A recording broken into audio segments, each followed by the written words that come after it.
Evolution is false. And I'm going to give you 4 scientific reasons to reject evolution. And I'm going to focus in on one of them and give you some evidence, even from an evolutionist perspective, about this. And when I get done sharing this evidence, I'm going to welcome anyone who wants to challenge what I've said. If you have scientific evidence that goes against what I said, you're welcome to present your evidence in favor of evolution on this topic or other topics. Now, in the past, frequently people have wanted to come on and rather than actually sharing positive evidence for evolution, they want to share evidence against a young Earth. Well, the age of the Earth is not in question today. We're talking about evolution. So please bring your positive evidence for evolution. Or I also welcome people who want to give additional evidence against evolution. So 4 reasons to reject evolution. Number 1 is that the proposed mechanisms for making evolution happen are grossly insufficient for producing the diversity of life on Earth today. And let's get clear about the definition I'm using for evolution, because some people want to make the definition of evolution change within organisms. I agree with that definition. Some people want to say the definition of evolution is change in allele frequencies in populations over time. I agree with that definition. The definition of evolution that I'm using is the development of life from a common ancestor by natural processes. So that's the definition we're using today. Okay, the second reason that you should reject evolution is because the proposed mechanism that has capability of making new genes is mutation. And mutations have been shown by scientific observations to degrade organisms. And this is a major problem for animals and humans. And so mutations have not shown the power to make positive changes. The third reason you should reject evolution is that integrated systems like we see in life, plants and bacteria and all organisms that we see in life are integrated systems that require many things all working together properly in order to stay alive, to function. And those kind of systems, in our scientific observations, we know that those type of systems need planning and foresight. Those are not the type of things that you can get to come about by a slow process that has no planning involved. You have to think ahead. There has to be thought involved. And so that's number 3 reason you should reject evolution. There's no way that evolution provides for planning and foresight required for integrated systems. The 4th reason that you should reject evolution is because in every organism, system, tissue, and down to the cellular level, there are numerous chicken and egg problems. And what do I mean by that? I mean, if I ask you which came first, the chicken or the egg, what would you say? It should be a hard question to answer if you believe in evolution, because if you've got the chicken, you know that the chicken is going to die if it cannot reproduce. You also have to have the egg, the chicken, be able to make an egg. Not only do you have to have that, you also have to have a rooster. Otherwise, the generation is going to die out and there's no chance for the future. So in life, there are so many situations like that where things have to be in place all at once. You don't have millions of years to develop different systems that work together, different proteins that work together. They all have to be in place at once. So those are the 4 reasons that I would say you should reject evolution. And we're going to talk a little more deeply about the first one. that the mechanisms proposed for making evolution happen are grossly insufficient.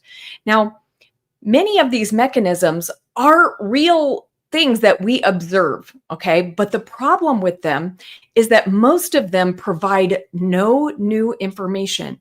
If you're going to build an organism from scratch, you have to get genes from somewhere. And so natural selection is the first mechanism we'll talk about. And natural selection is true. It's something that we observe. We observe that organisms that are more fit tend to survive. Actually, there's not much being said there. It's just, hey, the survivors survive. But the point is that natural selection cannot select from anything that's not already present. You've got to get the stuff first before nature can select. So natural selection does not have the capability to create new genes. Genetic drift, gene flow, horizontal gene transfer, symbiogenesis. These are all ways of moving genes around, but none of them tell us where genes come from. You have to have a mechanism that can get genes to originate. The only mechanism that evolution supposes can bring about new genes is mutation. And I already talked about the problem with mutation. It can provide new information, but most of the time, in fact, many scientists will say 99% of the time, mutations are harmful. They're deleterious. They remove beneficial things from the organism, or in some way harm the organism. So mutation, the problem with that is that when we're talking about getting new genes, a gene isn't just one mutation. We are talking about many mutations that have to coordinate together. And when we're talking about forming a new system or a new organ, it's not just even one new gene that we need to do that, because these organs and systems usually require many genes working together. So when you think about that and put it all together, we're talking about thousands of mutations that have to just so happen to coordinate themselves in the right way. And there are evolutionists who have recognized the problem with this and said, look, mutation cannot be the way that we get new genes. And I'm going to bring one of those scientists to your attention today. This is a book written by Lynn Margulis. And let me take this down so that you can see. This is a book called Acquiring Genomes. And in this book, she talks about how she proposes that symbiogenesis is the way that we get new genes. Now, but the nice admission that she makes here, and that some other evolutionists are making, is that mutations they are not sufficient to make new genes within organisms. And Lynn Margulis is no slouch. She is a distinguished professor. She got the the National Medal of Science from President Clinton in 2000. And so she has, a very good reputation as a scientist. Look what she admits in her book about mutation. She says, we certainly agree that random heritable changes or gene mutations occur. We also concur that these random mutations are expressed in chemistry of the living organism. Altered proteins that can be traced back to gene mutations in living organisms have been massively demonstrated. The major difference between our view and the standard neo-Darwinist doctrine today concerns the importance of random mutation in evolution. We believe random mutation is wildly overemphasized as a source of hereditary variation. Mutations, genetic changes in live organisms, are inducible. This can be done by X-ray radiation or by addition of mutagenic chemicals to food. Many ways to induce mutations are known, but none lead to new organisms. Mutation accumulation does not lead to new species or even to new organs or new tissues. If the egg and a batch of sperm of a mammal is subjected to mutation, yes, hereditary changes occur. But as was pointed out very early by Herman J. Mueller, the Nobel Prize winner who showed X-rays to be mutagenic in fruit flies, 99.9% of the mutations are deleterious. Even professional evolutionary biologists are hard put to find mutations, experimentally induced or spontaneous, that lead to, in a positive way, to evolutionary change. So she is saying that mutations, we've induced them. We've tried to basically get them to induce positive change in organisms.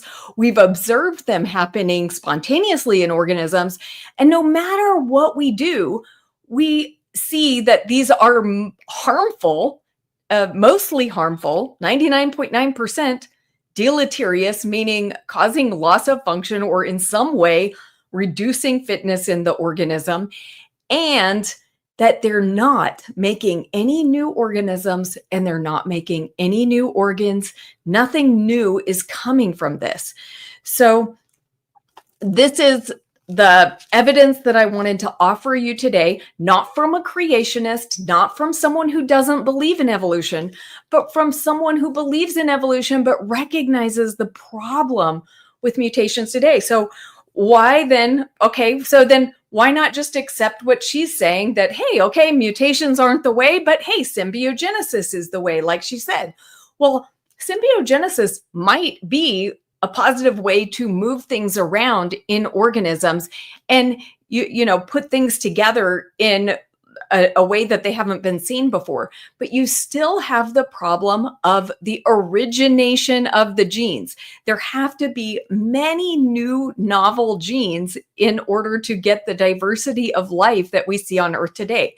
And symbiogenesis, like mutation, has not been shown to be a mechanism that can produce what we see on Earth today.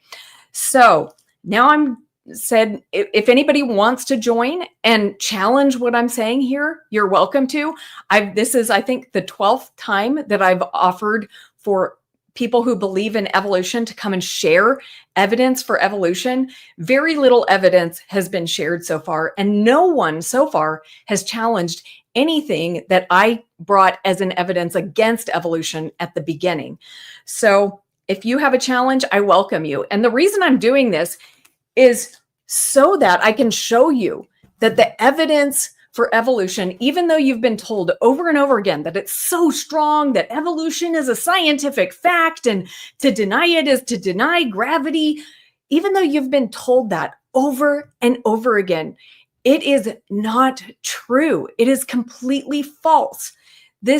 Humanity has deluded itself to a great degree on this issue.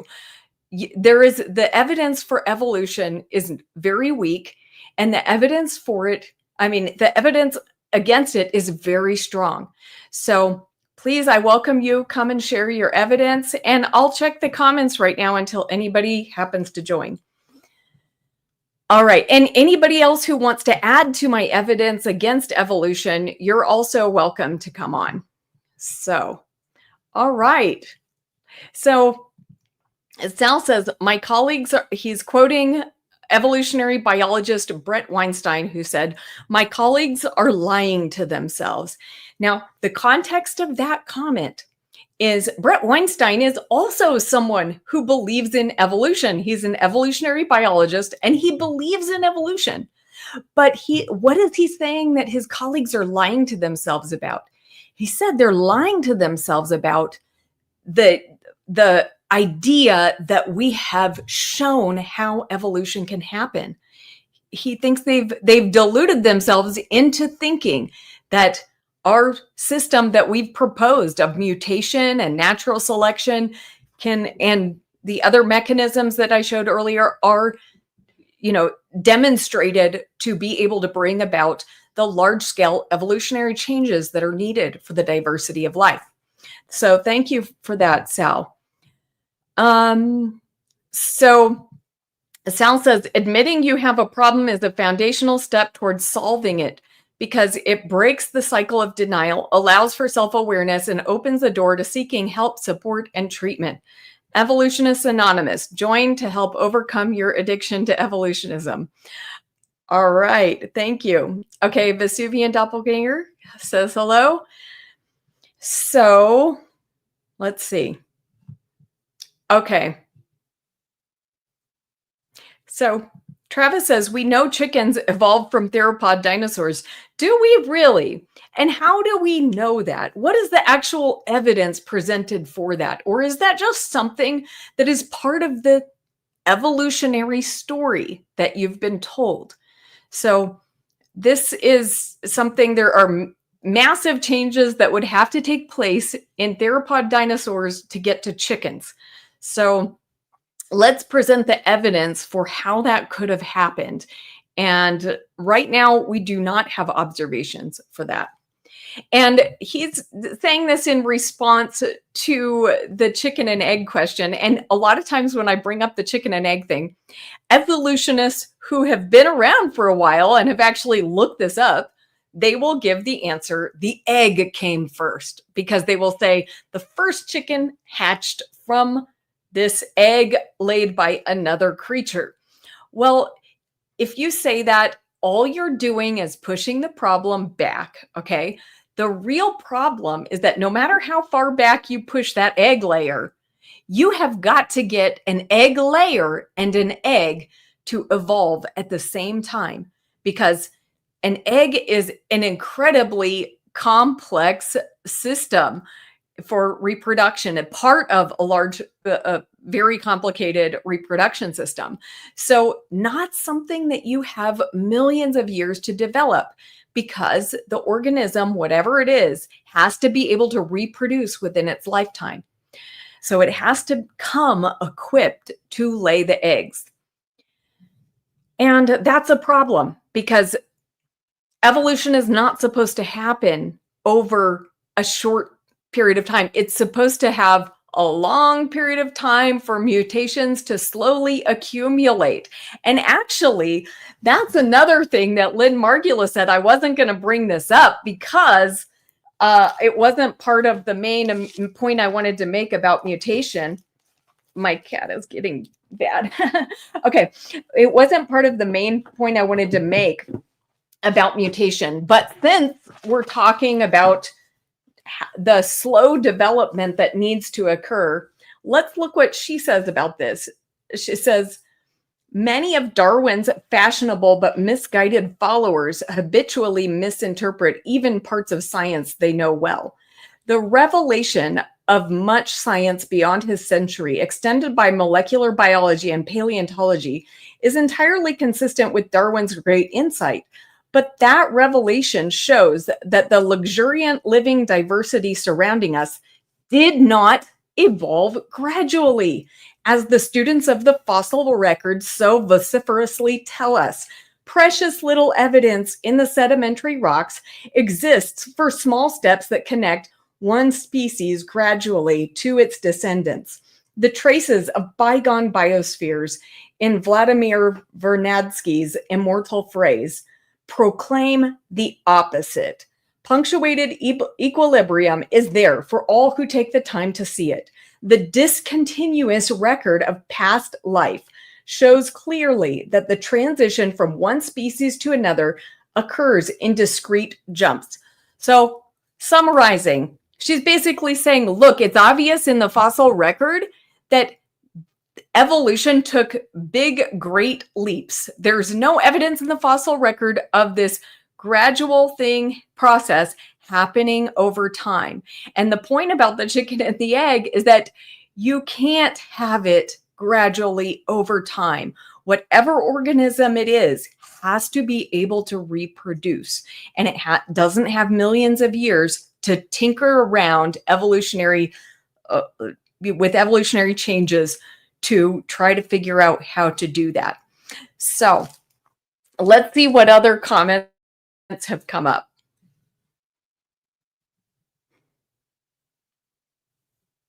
Okay. Okay, Shasset79 says, yes, random mutation produces the variety that natural selection selects. Well, that is a claim. And so far, I have not seen the evidence for that. Actually, what we see is that random mutation usually causes harm to organisms. And the idea that it could actually, those mutations could just so happen to work together to form a new organ, a new system, something like that in an organism, that has not been scientifically observed. So if you believe that, you're choosing to believe an evolutionary story. We all have choices about what stories we believe, but you should stop calling it science. You should call it a story you believe, rather than people running around and saying these evolutionary stories are scientific fact. That is false. And in fact, what we have seen is that, the biggest, longest evolution experiment that's ever been done is Lensky's E. coli experiment, where he's gone through, and I don't know what the number of generations that he's gone through now, but he's been following generations of bacteria and trying to see what evolutionary progress they will make. Now, there have been some changes in those, and we can talk about those in detail in another show. But the main point is, after all this time, it's still a bacteria. 70,000, it was at 70,000 generations the last time I looked, and still bacteria. So if in 70,000 generations you can't get anything but a bacteria, then why do you think these other large changes can happen? That's believing a story.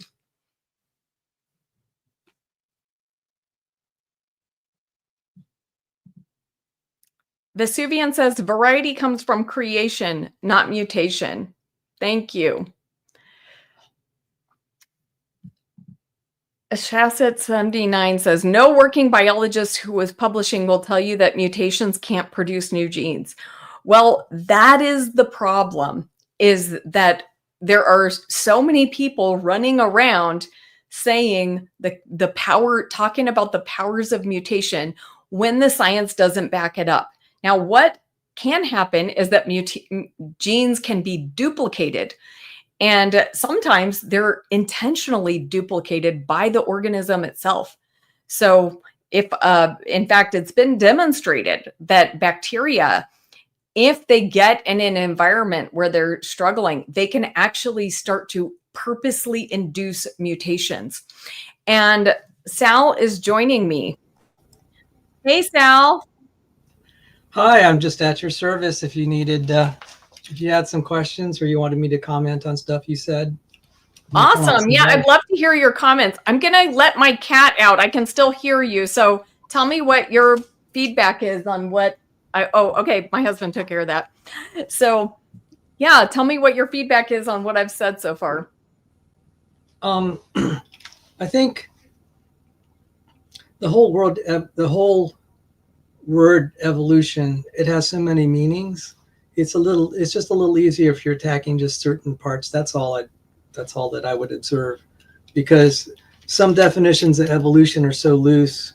Even a young Earth creationist could be considered an evolutionist. So that's about the only observation. In fact, at one debate they said, well, you believe in inheritance, and I'm like, yeah, see, then you're an evolutionist. See, the mother and the kids and the parents are different. That's evolution. So you're an evolutionist. I'm just like, okay, how do you fight that? Well, that's why at the beginning, I don't know if you were here at the beginning, but I missed it. Well, I actually laid out my definition of evolution that I'm working with. So, and the definition that I'm presenting, that I am challenging of evolution, is the idea of change, organisms developing from a common ancestor by natural processes. Okay. So that's my bad. I missed that. That's my fault. So right. So, and I specifically said, if your definition of evolution is change in organisms, I agree. If your definition is change in allele frequencies in populations over time, I agree. But that is not the definition of evolution that I'm challenging. And I actually don't know how to solve this. I mean, personally, I don't know how to deal with it. However, I like to attack Darwinism because that's fairly well defined. Even someone who believes in common descent can assail Darwinism, and because without Darwinism, there's not any credible mechanism for evolution of complexity. Not that Darwinism ever was, but neutral theory won't solve it. Brett Weinstein believes in some sort of genomic intelligence. There's no proof of that. In fact, when I heard him saying, Darwinism's failed, but I have a better idea. And as he was describing, I'm like, dude, this isn't going to work for the simple reason, again, Lensky's experiments, losing genes. That's not very smart. And when some of these genes were disabled, even after 80,000 generations, you and I were on a discussion with Scott Minnick, who had critiqued Lensky and published in peer-reviewed and actually got an endorsement from one of the top scientists in bacteriology, which is amazing. So the creationists actually did the experiment better because they were able to evolve things faster. It took them maybe 100 days to do what Lensky did in 15 years. And they said, look, it's not that big a deal. This is a very easy change. And they demonstrated it. And one of the things they found that really astonished me is there is this gene called DCUS. It's like 300 amino acids, which mean about 900 nucleotides. A measly 5 were deleted, disabled the whole thing. Only 5. And after 80,000 generations, it couldn't recover it. And just like, oh, gee, it's almost right there to work, and everything would have evolved so quickly, it couldn't recover it. And I was telling Dustin, there ought to be thousands more of experiments like this. You'd actually see the truth. But the community's not very interested in actually finding experiments that would falsify their work, that would really put it to the acid test. Whereas but I want to clarify for people who are not familiar with this experiment. I explained a little bit about it, but since you brought up the details, we'll talk about the details. So in the long-term E. coli experiment, they tracked the progress, evolutionary progress of E. coli, and they found that after a certain amount of time, one group of the E. coli that they were watching developed the ability to metabolize citrate in an aerobic environment. And that was not present in the other E. coli. So that was touted as evolutionary progress. Look, they gained a function that they didn't have before. Now, that was, supposedly showing the success of evolution. But what Sal was saying is that another group of researchers, Scott Minnick and others, they tried to reproduce the experiment, and they were also able to get the E. coli to start producing the ability to, metabolize citrate in an aerobic environment. And they did it again and again. So what did that show? That showed that actually the E. coli has a latent ability to do that. And in fact, the mutation that happened seemed to be purposely induced by the organism. And so that's very mysterious to us. We don't understand how that happens, but it shouldn't be reproducible if these are random mutations. And so what happened is that it was like a gene duplication plus mutation that allowed this. And so that should not be reproducible if that's just a random event. But it turns out that we can get E. coli to do that again and again. I have a slightly different take on that. And really? This would be, by the way, I have a standing invitation to interview the researcher, Dustin von Hofwegen, who was one of the ones who was able to replicate it, but he did it There's this picture where Lensky's showing off piles and piles of Petri dishes going up to the ceiling. And he's like, this is a big accomplishment. Look how hard we had to work to get this to evolve. And then Dustin von Halfwyken has just like 5 Petri dishes. They say, look, a creationist was able to evolve this faster than you guys. But the point is, first off, bacteria already have the ability to digest citrate. This is part of the citric acid cycle. So Scott Minnick went through that when we interviewed him. I'm like, oh, so what happens in a lot of bacteria is that there's always a lot of design, the way it's architected, to prevent needless waste. Everything's very energy efficient. And so part of that is to shut off something you don't immediately need. And since this was a very unusual environment they had, basically the bacteria had very trivial mutations that basically disabled kind of the shut off valve. And so now it's just doing this. And this is why what is not told in the story, I mean, it's buried in the weeds. This is very damaging to the bacteria. It will not be competitive in other environments. It lost so many genes. It's lost versatility.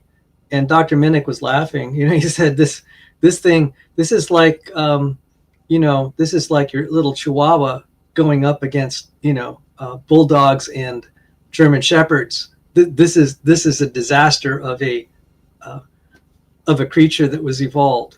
But they are advertising it as some great evidence how evolution works. When you've lost tons of genes and you can't even recover ones that are broken, that's really bad. This was mostly a regulatory change with 2-point mutations. And I'm like, look, this is so unbelievably trivial. And so I don't quite know I'm looking for a metaphor to describe the problem. One way that some have said is like, okay, so you can work out and be able to lift a little more, but that process has limits. You're not going to be able to lift a 20-ton truck by exercising more. There are limits to change. And so what is not very honest in the evolutionary field is they'll represent minute changes and pretend it's limitless. They never test the limits of how much change is actually tolerable. And that's what really bothers me, because it's when you start to see if you define the limits of change, then you know what can't evolve. They just pretend, hey, anything is possible. There are not really a lot of limits. I'm just like, because I study protein biology, that's ridiculous. I mean, one example of that is you can't evolve one major protein family into another. I mean, that's so blatantly obvious. And yet, okay, so example, antibiotic resistance. There's a topoisomerase 4 that was helped the bacteria develop resistance to quinolone antimicrobials. And they said, well, it just modified a little part of the topoisomerase. But I'm like, okay, but it's still a topoisomerase. There's going to be limits to how much you can change that.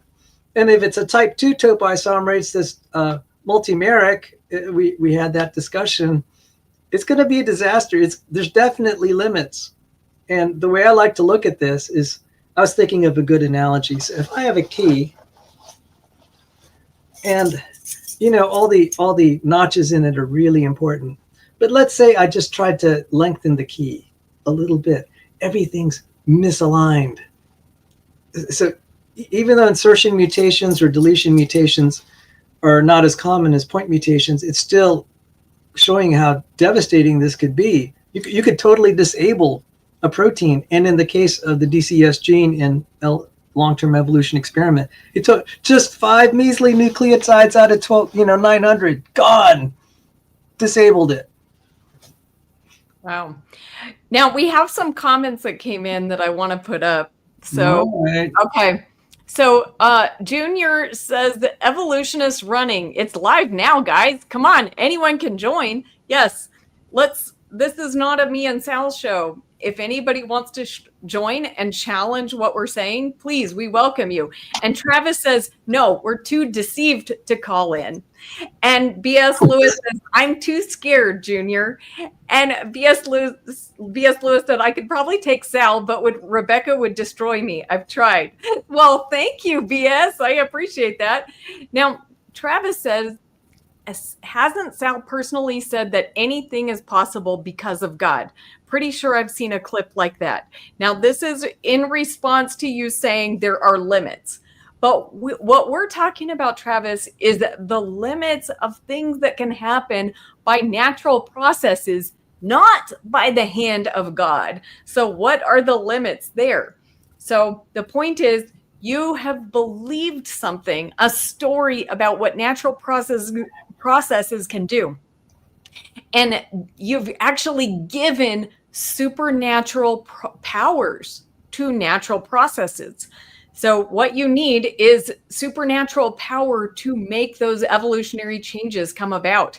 And so that's the problem. Well, I think, there are some cases in medicine where it's like we've tried everything and we can't seem to heal the patient. And the first step is you have to want to be healed. Yes, exactly. And some people don't want to. And you know what? If evolution helps you sleep at night, I don't want to take that away from you. I think God has given us all a choice about, whether we want to be in his kingdom or not. So if evolution is what helps you relax and just enjoy your life, great. But for the reason I do this is because I want people to know that there is a creator who loves you. If you've been indoctrinated into the idea that natural processes can bring about life and that all you are is just random natural processes at work, that is false. You are not a product of natural processes. You are the product of an intelligent designer who made you and who loves you. So that's why I do this. I want people to know the truth. Go ahead. What I did, they keep attacking our metaphysical views. And I'm like, look, that's fair.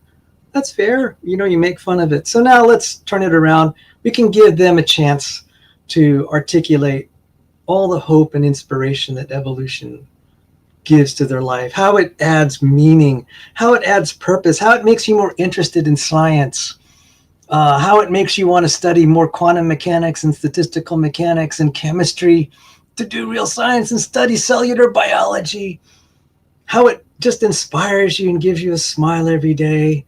It just makes you so happy and helps you, cope with all the stresses of life. So I'd be curious to hear what they have to say.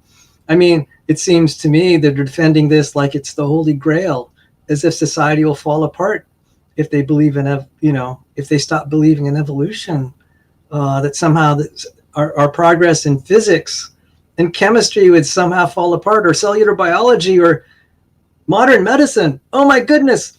Yeah. 30%, at least 30% of the doctors reject evolution. You don't know that, but I mean, it's like, well, gee, there was a complaint. Evolutionists were very disturbed. They said a very large proportion of medical doctors don't believe in evolution. That really bothers us. And, some people were saying, well, see, they don't need it. They're trying to actually study biology in a way that they can heal.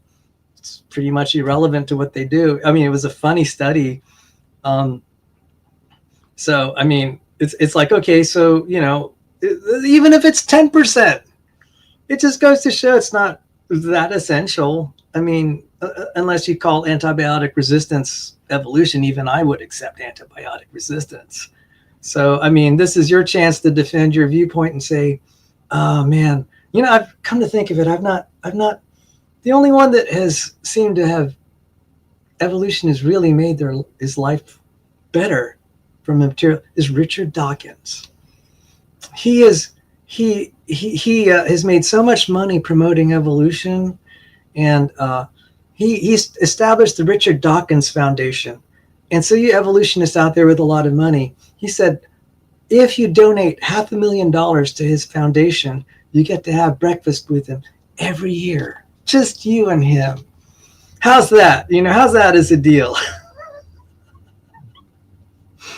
Yeah. Well, let's put up this comment because this is a really good comment. Vesuvian Doppelganger says, punctuated equilibrium. Why don't we see evolution happening today? That's because it is too slow. Why don't we see evolution in the fossil record? That's because it is too fast. So Vesuvian Doppelganger is pointing out this problem, which is evolutionists want to have it both ways. No matter what our observations are, they have a story to fit it. So if we see large jumps, just sudden appearance of forms in the fossil record, oh, well, it happened quick, or oh, we just don't have the record of it. And if we don't see right now, we're like, okay, why can't we see evolution happening? Oh, that's because it takes millions of years and very slow progress, so you'd never notice it. Well, look, this is supposed to be a scientific theory. How about we have to have scientific observations before we call this something true? And the Leakest Wink says ERVs prove evolution. Do you want to respond to that, Sal? They don't prove evolution of major protein families. Sorry. That's an equivocation. That is a logical fallacy. That we should cover equivocation. So that is false and is based on a logical fallacy. So why don't I look this up? Equivocation. And evolutionary biology is built on equivocation. Lots of it, circular reasoning, but the biggest logical fallacy I see is equivocation. And that's a common mistake. But when it keeps getting repeated, you're like, look, it's been called out. What do you do then when you're totally denying that it's been totally dissected where the fallacy is? So, okay. I'm just going to quote from generative AI. This is well known. It's not dependent on AI. This is in the literature. So if I could just share this. So, equivocation. The feather is light. It describes an example of the equivocation fallacy, where a single word is used with two different meanings. So the fallacy is two different meanings within the same argument to mislead the listener. In the statement, a feather is light, whatever is light cannot be dark. Therefore, a feather cannot be dark. I mean, just think about that. You have two true statements, but it leads to a fallacy. But what are you saying? Is this Leakiest Wink doing that with ERVs? Yes. So even assuming this proves common descent, it doesn't prove evolution of proteins, major protein families. And therefore, you have a big hole in evolution. This is the thing. They'll just point to one thing that suggests common descent, and I'll even grant that. But then you have all these problems, like the evolution of eukaryotes. I'm not granting that, Sal. I think you let them off the hook way too easily. I don't think ERVs are good evidence for evolution. So you have to bring more than just a claim. Look, Leakest Wink, if you want to show that ERVs are good evidence for evolution, bring it. Give us something. If you send me an email showing me why, and don't send me some long AI answer, okay?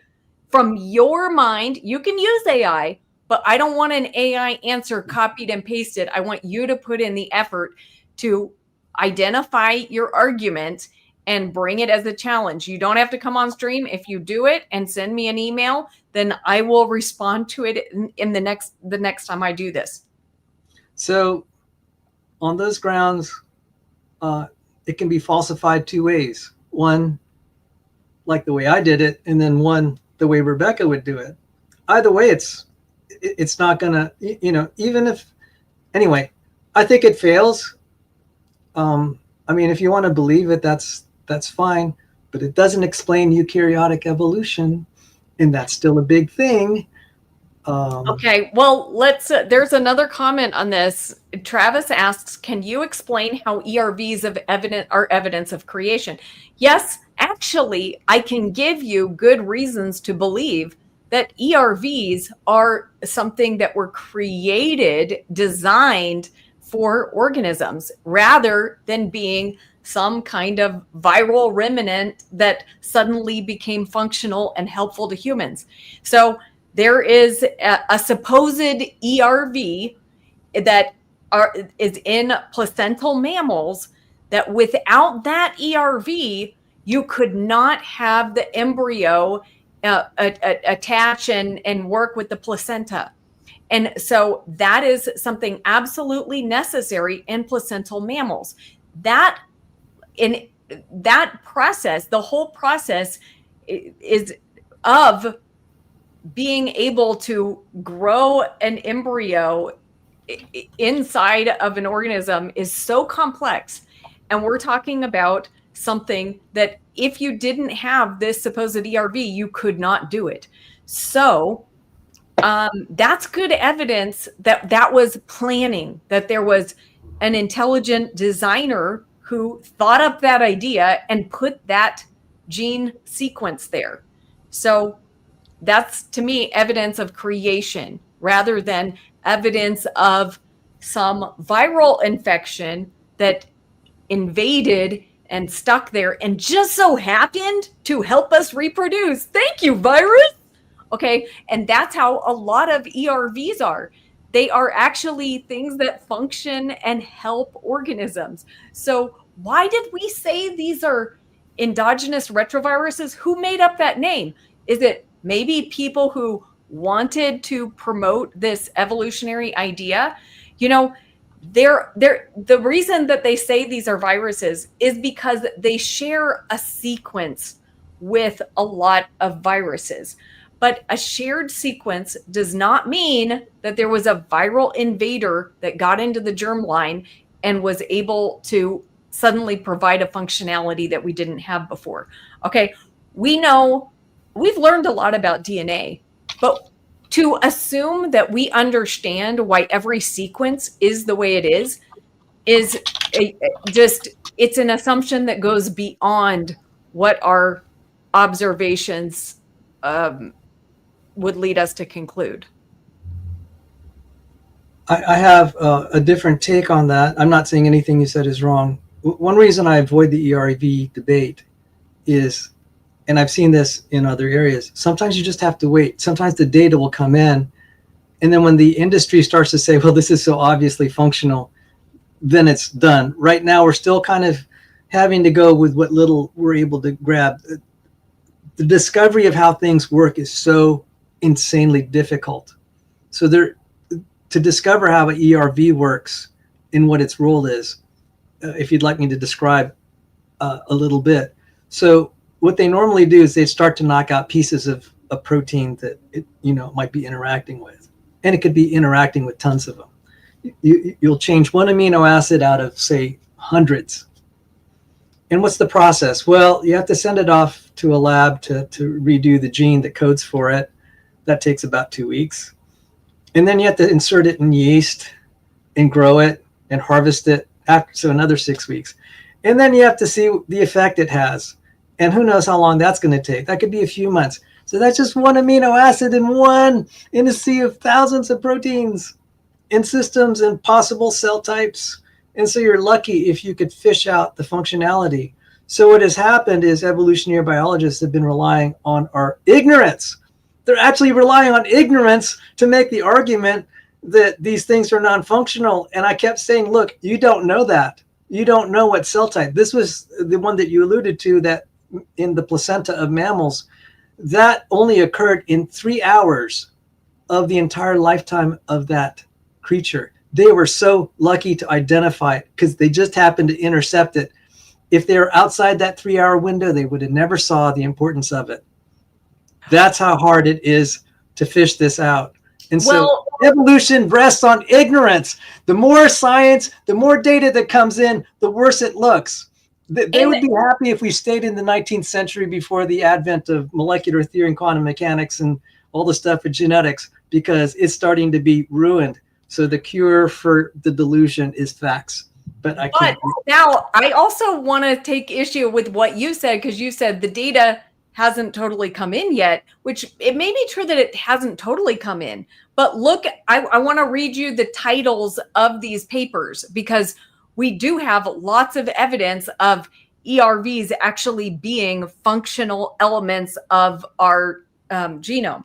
So endogenous retroviruses, long-terminal repeats as ready-to-use mobile promoters in the case of primates.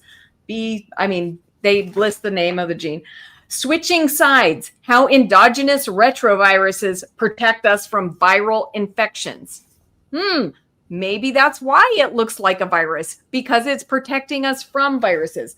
Beneficial role of human endogenous retroviruses, facts and hypotheses. Endogenous retroviruses function as gene expression regulatory elements during mammalian pre-implantation embryo development. That's the one I was talking about. Retroviruses of the human virobiota, the recycling of viral genes and the resulting advantages for human hosts during evolution. Wow, so much about the role and importance of these so-called endogenous retroviruses. Maybe they weren't invaders to begin with. Maybe they always had a function and they just happen to have a sequence that's similar to some viruses. So, I didn't. It wasn't my intent to minimize it. I think I would say relative to other areas where we're beating up the evolutionists, that's what I meant. It's so easy to beat them up over eukaryotic evolution or protein family evolution. It's not even funny. They cave. The other area would be chromatin evolution. There's so many, but I don't know if you're aware of this. The origin of this is well known. The origin of viruses is not definitely known, but there are three main theories suggest a rise. Either they arose from pre-cellular life, they escaped from cells, they came from pre-existing cells. Those are the two. And there's one about complex intracellular parasites. So it's entirely possible these endogenous retroviruses were actually functional inside cells, and then they became monsters. I got to give you one example that's kind of gross, but I got to tell you, there is a parasite that is a unicellular creature. It evolved from a dog. It's called CTC, canine transmissible venereal something, CTCV. Anyway, there are lots of things that can come from a multicellular creature that ends up becoming a parasite. I wouldn't say lots, but there are examples. Let me give you the name of what that was, canine transmissible. Yeah, in the meantime, let's say hi to Mirza. Hi, how are you? Hi. I'm good, thank you. Very interesting discussion. Thank you for having me. Thank you. So, yeah, I find these discussions get lost in a detail. Now we're talking about billions of years and the entire planet, and they're going to be very complicated things that are hard to explain and so on. But the way I see it, this might take some explaining. So, for example, let's say you discover one day that your car is gone, right? You can either choose that, somebody took it or God made it disappear. Of course, you're going to think somebody took it, right? Because natural explanations are superior to supernatural explanations. Okay, similar thing. For example, back in the day, people knew that things fall down, and they knew that planets orbit around the sun and moon orbits around the earth, and they did not know why, right?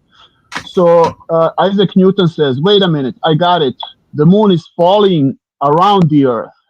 And so what he did was he created a natural explanation for something we didn't understand. Again, natural explanations are better than supernatural ones. And that's what whole evolution is, basically. We saw all this diversity of life, and we saw some things that are closer to the others. And we knew we could create new types of animals, new types of crops by crossbreeding and selecting them. So Darwin had an insight. Well, this is exactly what's happening in the nature. All this, exactly what we are doing on the farm is happening with survival of the fittest and so on. So again, natural explanation override the supernatural one. This is something we see, it happens, it explains what we see, it's all good. That seems to be, and the based on evolution, there are these computer models that basically create things no human can create: electric circuits, antennas on spacecraft. So this evolutionary process of random mutation and selection that we adapted in computer simulation can create extremely complex things that no human can. So we know this process works. But if you just say, okay, God made it, that doesn't really explain anything. That's a supernatural explanation when you have a natural explanation. Now you can all point at something that's some detail that's hard to explain over 4 billion years, and an entire planet, a whole ocean full of tiny little organisms all mutating and multiplying, and there'll be things that are hard to explain, but that's just fact of life, I guess. So I wonder what you think about that. Well, Mirza, the thing is that if there is a natural explanation, then that's wonderful. But I don't think that we should limit ourselves to natural explanations, because we might miss the truth if we do that. So I think we need to be open-minded about the possibilities of explanations. There are some things that don't have a natural explanation. So let me give you an example. Let's just suppose that, a guy stood and said on a sunny day, no clouds in the sky, said, "If God is real, I want him to strike me with lightning right now." And then at that moment, lightning struck him. Okay.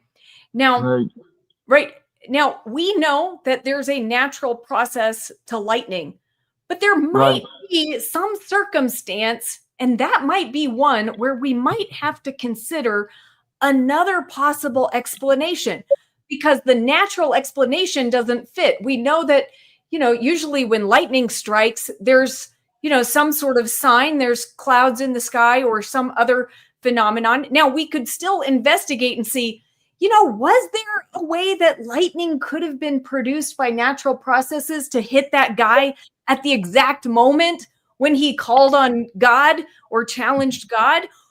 But if we did that, then we might miss out. If the explanation really was God answered him and struck him with lightning, we might miss the true answer because we were too determined to find a natural explanation. So the issue with that is that you are looking from a vantage point that you don't have. Right? We don't know what the true explanation is. We don't know, but given all the explanations, the natural ones are preferable. In the absence of some better, some better proof, some better vantage point, we can only see what we see, and based on that, we can make. And we cannot see. We cannot see supernatural. We cannot see God. We cannot see God creating life. We can only deal with what we see, and what we see is nature. What we see is evolution. Right. We see this happening, even though if we cannot explain every single occurrence of every protein, how did this come to be? Overall, it's a pretty good explanation that works most of the time. Well, and that's what I'm challenging. I'm saying the natural processes that are supposedly producing life on Earth are not capable of doing what we're saying what evolutionists are saying they're capable of doing. And I'll give you one example. Okay, this is a real life example instead of a hypothetical lightning strike. When we look at DNA, we recognize DNA is a code. Okay, and not only any code, it is the most fantastic code that we've ever encountered. Now, what we know from scientific observations is that codes do not arise by natural processes. We can do 1,000 experiments, and you're never going to get a code to arise by a natural process. But if you limit yourself to naturalistic explanations, then you have to say that code, that DNA code, which is better than any code ever created by humans, came about by a natural process. So you just misled yourself. You led yourself to attribute supernatural power where it does not belong. Right. Well, that's what I mentioned earlier. We use evolution-like algorithms to make things that no human can create, more complex systems. For example, there was this one, they made electric circuit that can recognize words start and stop. And that circuit only uses 10% of circuit elements that engineer would use. It's so complicated, no person can use it, and we made it using evolutionary algorithm. So we know this thing can make things that are better than ours. We know this process actually works. It's demonstrated, it's Go there. ahead and respond to that, Sal. I saw you shaking your head. Robert Marx. Sal, can you do you want you're muted? Mm-hmm. Oh, okay. No, you're not. Sorry. Go ahead. Robert Marx is an ID proponent. He is one of the top scientists in evolutionary algorithms in computers. He would disagree with that characterization that this is how evolution works. This is how an engineer would design a system designed to help him solve problems, like we would build a calculator. And the way that that computer algorithm works is not the way we see evolution working out in the present time. In the present time, we see that so-called brain-dead Darwinian processes lose genes in genomes. There's genetic decay. That's not an improvement. It's not creating new major new protein families that would, it's losing complexity. And it's not just slow genomic decay, there's extinction. Where do you have that in a computer genetic algorithm? The computer genetic algorithm is not a model for how environments in the real, in the natural world operate. It's not a good representation. It's actually an example of a predetermined goal by an intelligent designer, say, solve this. This is the problem we're trying to solve. Natural selection, Darwinian processes in the wild do not work that way at all. They destroy things. They destroy things. But it's a brain dead system. There's nobody designing it. It's a system modeled after evolution with random mutation and a selection criteria, right? So he might, whoever the person you said, he might disagree, but I'm not giving you my opinion. This is a fact. They had this system. They created this thing, which is more complicated than any person can make. That's a fact. We know this process can make very complicated, sophisticated systems. It's demonstrated, right? I don't know how. I cannot understand it, but that's what's demonstrated. Wait, can you give us the name? Wait, can you give us the name of what you're talking about so we can look it up? Because this is something it's been a while. I need to fact check, and I'm pretty sure that what you're saying is not true, but I do want to at least look it up and see. Yeah, this has been a while, 10 years ago, maybe 20. I wonder if Sal knows. It's a genetic algorithm, and it uses a random number generator to search a possible solution space. But that solution space has to be designed. You cannot build an evolutionary algorithm without a designer. That's why you have programmers. That's why you have professors of computer science that have to work on this. And then to claim this required no intelligence. This is like saying I built a calculator. Right. The calculator was able to compute all these numbers without intelligence. This is a misrepresentation. Right. And the other thing is evolution is not random. Nature. You cannot use that. You can't. I've seen these computer simulations that have no reflection of physical law of how things actually work in a planetary environment. So that's illegitimate. What you have to look at is how things evolve in the present, what you actually observe, and it's gene loss. We didn't know that 20 years ago. We know it now emphatically, and the data is going to be coming in. So that's why we're able to sequence cheaper. So I'm going to give not exactly the same, but the issue is there is nobody picks the components and decides where to put them. They're randomly picked, and then there's a selection. Evolution is not random, right? The mutations are random. So there's right. So like geometric growth, right? You understand geometric growth. Right? Yes.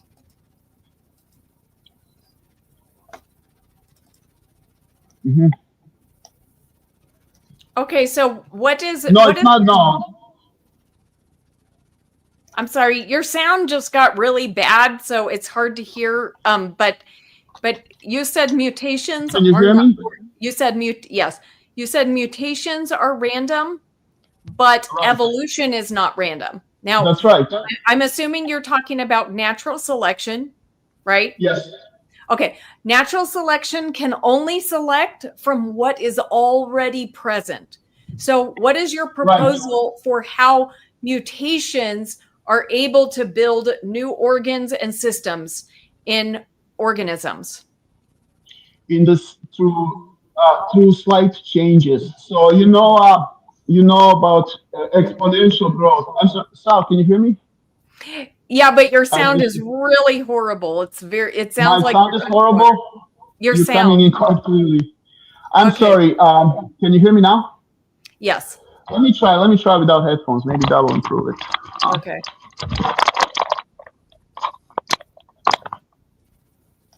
Hello? Hello? Hold on a second. Okay. Hello? Hello? Is that better? I don't know. Can you hear me now? Yes. Okay, I'm sorry about that. So yes, how does it happen? It happens so exponential growth, right? So if you had one dandelion, in like 3 years, the dandelions would cover entire planet. You know what I mean? These things create in huge numbers, but only a small number can survive. Right? So if there is a lot of bad mutations and tiny number of good mutations, those will be selected because of exponential growth. Right? Out of I don't know, billions of dandelions, only one makes it to have more dandelions. So that's how it's made, and we use this in farming. We use this we have big dogs, we have small dogs, we have big potatoes, we have we have spicy peppers. We can select traits that were not there before. If you look at the way corn looks versus the plant that it evolved from, that we as humans created, we created corn from something called tacitine, and they look nothing alike, right? So we have done this. We can see this. This is done. I mean, and you, the there's a forced choice of explain everything or it's nothing, right? But this explains 90% of the things, and some things, I mean, we don't know yet. But Actually, it doesn't, because, when you're talking about people like selecting certain breeds and certain features right, and things, you're talking about what's already genetically possible, what's already present within genetic variation. And so we're saying, yeah, but there's a limit to genetic variation. So you're not going to turn corn into a puppy. Okay. No matter how long, no matter how many mutations, there's a limit to what corn can become. Now, we may have refined it so that we can get it where it's sweet and we can get different features that we like, but that's because it was already possible as corn to become that. So yeah, go ahead. So Greyhound is the fastest breed of dog, right? There were no dogs faster than that before Greyhounds. So that's something that wasn't there before, and it is here now, right? The abilities that were not in canines before, we have now in Greyhounds. Same things with Chihuahuas. They're the tiniest dogs. There were no dogs that small before. Now they are. Great Danes are the biggest dogs. They were. You get the idea, right? Yeah, So and they're dogs, new right? things can happen. New abilities can happen clearly. But they're still dogs. Right, So and when do they get to become something else? they're nothing ever becomes anything else. It just branches into more and more diversity, right? So dogs are still carnivores, and carnivores are still mammals, and mammals are still vertebrates, and so on. So things branch. That they don't switch from one branch to the other. Each branch creates more branches, right? So But wolves and here, dogs are two separate branches, right? but eventually somewhere, if you're starting with a common ancestor of all life, right, Right. then you do have to get things to become different things. That Right. has to happen. So where are those new genes coming from? Not the genes that are already present that can, be a variety of something, but where are those new genes coming from? So mutations is sometimes they're beneficial. For example, there's this type of new corn that we all eat that's super sweet. And the way it was made was that some corn seeds were exposed to nuclear explosion, and radiation made this new type of sweet corn, right? So mutations can happen. And yeah, there were no genes for greyhounds before greyhounds. There were no dogs faster. There were no smaller dogs than chihuahuas before chihuahuas, and so on. So yeah, the greyhounds and chihuahuas are both dogs, but they're diverging. They're different dogs. So you say at some point things become different, and you can see that happening as we speak. Right? Can I Sure, weigh in? sure. Sorry. This is my professor in cellular biology actually passed this on to me, and I was fascinated. If you could share my screen, Rebekah, would that be okay? Yeah. All right. So there is this article in here. They were looking at grapes. And this is how evolution really happens. So you're talking about the farmers selecting things for something better. And you can just repeat the process. What they found, and this is what I've been emphasizing in the last 20 years, genome sequencing is cheaper. So if you think about a house that cost $1 million 20 years ago, you could buy it for one. That's the improvement in cheapness of gene sequencing. So now we're able to answer these questions, what actually changed? So I'm going to read this. A recent paper in Nature, so this is like 2019, indicates grapes have lost 15% of their genes on homologous chromosomes. Right. The team developed 3-year study to what is known as structural variants or chromosome changes in the genomes of Chardonnay and Cabernet Sauvignon grapes to determine their genetic identity. Each of the fruits has about 37,000 genes. Each of us inherits one copy of our genes from the mother, one from the father, said Professor Gout. One would assume that the grapes inherit 2 copies of every gene too, with one coming out from each of the 2 parents. However, we found there was just 1 copy, not 2, for 15% of the genes in Chardonnay. And it's also true of Cabernet Sauvignon. Together, that means grape varieties differ in their presence or absence of thousands of genes. This is indicative of the changes. This is not good. Losing genes is not a way. I mean, the evolutionists represent this. I could take this down. The evolutionists represent this as like survival of the fittest. And this is what I've been saying. If the fittest are losing genes, if they're losing information, if they're losing complexity, this is not a good thing to extrapolate to say this is how biology arose from simple microorganisms. Gene loss is not a mechanism for gene creation. That's what we actually see. This is what one minuscule example of what we're seeing. I could cite bacterial papers, not just limited to plants. This is all over the place. This is what brain dead Darwinian selection does. This is what the fittest are. It's the ones that are the faster copying machines, and that sometimes that means you can copy faster if you have less genes and less stuff to make. So that will tend to happen in environments that are, where they don't have to exercise all these complex abilities. That's what happened in the LTEE. So we can't. What I was saying is, whatever happens in computer algorithms, you cannot extrapolate it to what's happening in real biology. I could just as easily make a genetic algorithm simulation, and I've been encouraging my computer science buds, let's just make an algorithm that just starts destroying complexity. That's pretty easy to do. That would model what we actually see in real biology. I'm talking facts. You have articulated what had been the viewpoint for the last, years and years, but data has changed. Data has changed all this. No, so from what I heard, for example, onion has way more genes than humans, right? So, and the other thing is, these grapes, they are bred for taste, they are bred for yield, they're not bred for survival. So it's okay for them to lose features because we supplement those. That's what they don't need to be resistant to say fungus because we take care of that. They don't have to be good at fighting other plants in the nature because we weed the field. But yeah, evolution is not is not going one way towards more complexity. It's like you said, it's just who can basically copy themselves onto next generation, right? So sometimes organisms get more complicated, sometimes they get less complicated. It just there's no point to it. It just is. Right? Does that make sense? Can you guys hear me? Oh, Yes. well, thank you for Sorry. your thoughts. Okay, Yeah. thank you. It was so nice talking to you. You too. Thank you for coming on. I appreciate you coming on. Okay, bye. How do I get out? Oh, here. Oh, yeah. Hi, Junior. Hey, how you doing, guys? Good. Good.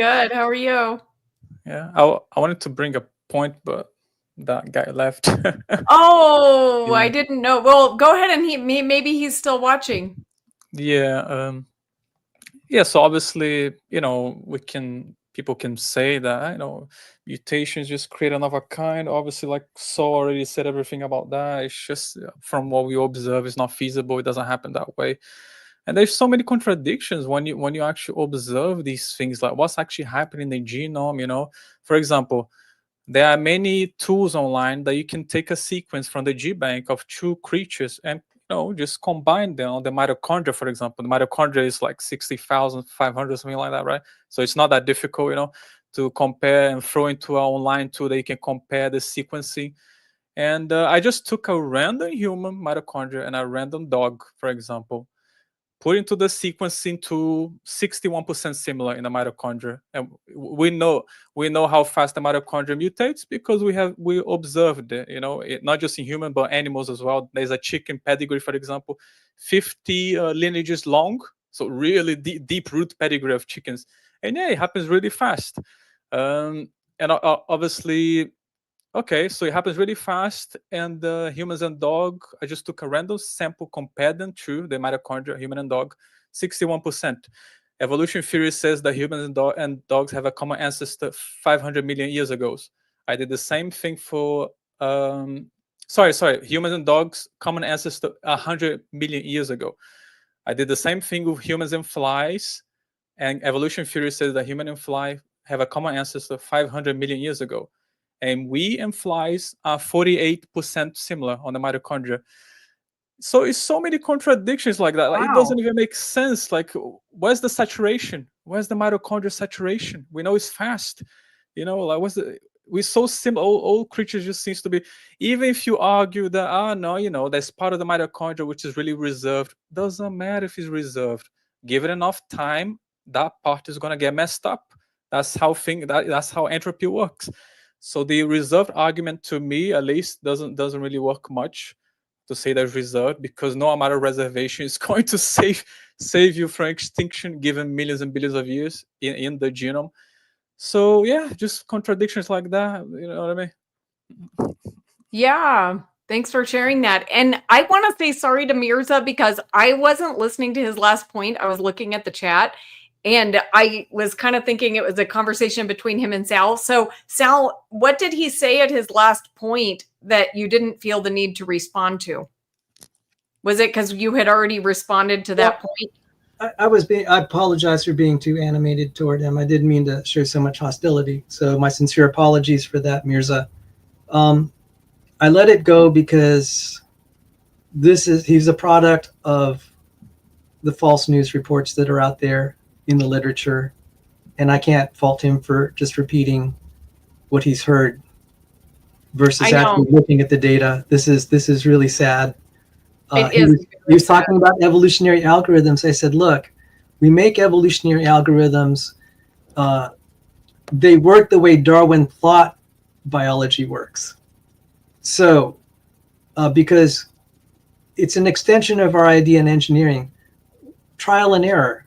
So when Thomas Edison was building the light bulb, what was it? You try something, and if it fails, you try something else. And sometimes you can make incremental improvements. It's like, this started to work, so let's just tweak this and see. So that's an extension. So Darwin thought that biology, evolution works that way, and it doesn't. So if we look at just this simple change over time of what actually happens with organisms, the first thing is we observe tons of extinction. There's no adaptation, zero. That's not much of an adaptation if it goes extinct. The next thing is gene loss. This is only like in the last 20 years that we can actually see this. And I was just quoting something about grapes. But what about I'm going to try to get Dustin von Hofwegen. He said he has 50 peer-reviewed papers of gene loss in bacteria, and then we could look about disablement of genes in all sorts of other species, including humans. Kondrashov wrote the book Our Crumbling Genome, and he's talking about all the disabled genes in human beings. And this is a testable hypothesis. So people that are saying that there's no genetic entropy, I'm like, yeah, we're going to see, aren't we? We have the means now to test this over generations, and the very least, there's definitely gene loss when you lose a species goes extinct. There's no adaptation. This is like so obvious, but now we can actually, for the living creatures, we could start to examine it. So, so these genetic algorithms, you could easily make a genetic algorithm that models biology. That's gene loss. That's easy to do. So why do we pick the ones that are very intelligently designed, that the engineers have worked and slaved over to create, to solve problems like the traveling salesman problem? How do we optimize the path?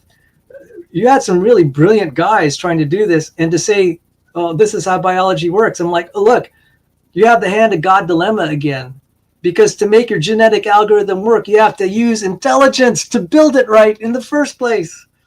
Do you not see that this is not a blind process?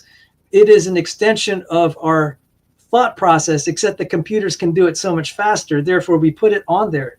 But it's still, again, kind of a variation of Thomas Edison. We'll try one thing, tinker, improve. This is what a lot of engineers do. It's like, okay, we got an engine to work. Let's tinker and see how we can improve it. So we have gradual, incremental, directed, intelligent, toward a goal to solve a problem. That's totally different, and it has foresight. That's totally different the way biology works, where it destroys a gene. It's like you had no foresight that gene might have been really useful, like in long-term evolution experiment. It was losing its DNA repair mechanisms. It's losing its DNA repair mechanisms. Some of these lines have gone extinct. It's so bad because DNA breaks down a lot. You really need a repair mechanism if you want to have long-term, but it lacks foresight. Yes. Well, and like you said, and so I want to just say, Mirza, whatever your point was, I'm going to go back and listen to it, and I will respond to that in the next video that I do like this. That way, because I just, didn't want to leave that hanging. Thank you, Sal, for sharing your thoughts, and welcome, Andrew. Andrew I want you to look at the equation there. That's Boltzmann's equation that's written on his tombstone. Oh! S equals K log omega. The one on his tombstone uses a W. Just wanted to point that out. Fair enough. Andrew, how are you? I'm doing okay. How's your Labor Day going, Rebekah?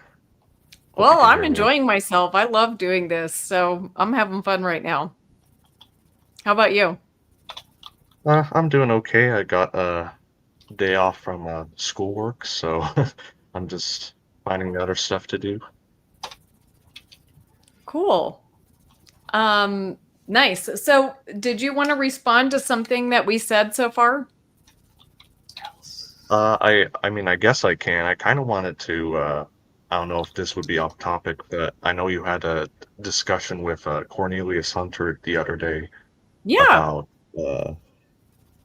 About he claimed there were some religious underpinnings to science, or evolutionary biology specifically, I guess. And I kind of had some pushback on that. Oh, go for it. Yeah, so I guess my general thoughts were that whole conversation seemed to be an example of shifting the burden of proof, because what he said, at least from the way I understood it, he seemed to be saying that because the common designer could have done it a different way, for example, because intelligent design doesn't specify ahead of time what the designer did for this or that feature, or for this or that biological pattern. it's kind of hard to disprove a negative in that way. You know what I mean? Like it's not really the job of the biologist in this case to say, well, it couldn't have been this option, therefore it's this option. You test the available option you have offhand, which is evolution and common descent. I don't know if that makes sense, but what are your thoughts on that so Right. far? Yeah. Well, I guess my thoughts are that, okay, so if we limit our explanations to natural processes, right, there is a theological view at the heart of that, which is things have to work according to natural processes. If you don't allow for anything else, you're making a basically a religious statement, because you're saying it has to work this way, even if the evidence goes against that. Well, I think you would agree that design processes can also be technically natural processes, right? I mean, like humans don't design things in a supernatural way, but we still call that design, right? So I don't really see how there's much of a distinction there. If it has like Yeah. empirical effects, then we should be able to test it somehow, is my point. Right. Well, and I do just want to point out that, Dr. Hunter, he was trying to really bring forward the idea that, like, the idea of things coming about by natural processes, it was not an atheistic idea at the foundation. It was brought by theists who were arguing that God works according to natural law. And so, but Sure. right. So, but the point is that, so now I forget where we were going. What was the thing that you wanted me to respond to?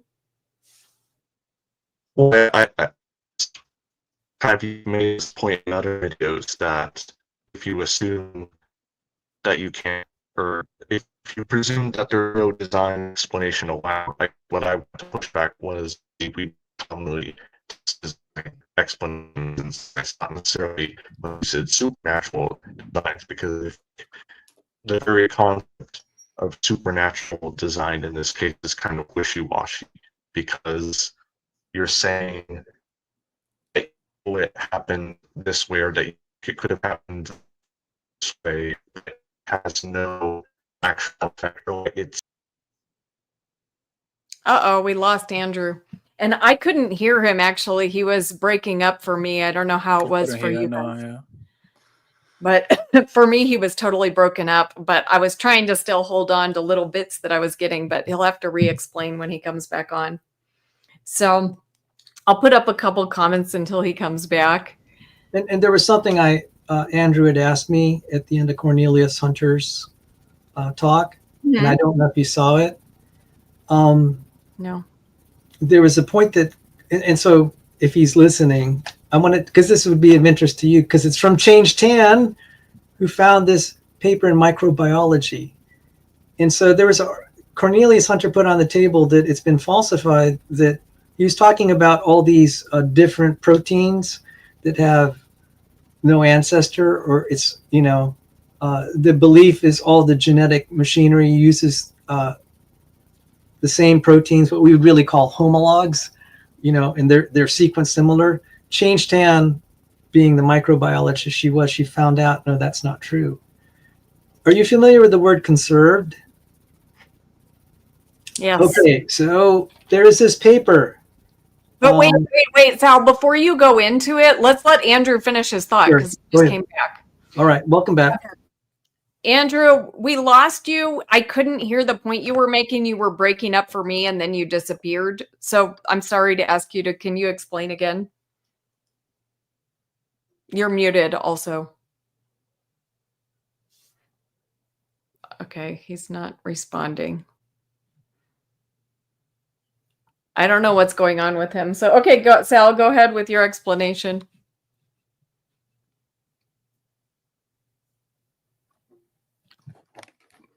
You muted, Sal. Sorry about that. If I could share my screen so you could actually see the title, the audience can see the title of the paper, and they can see that I'm not misquoting this.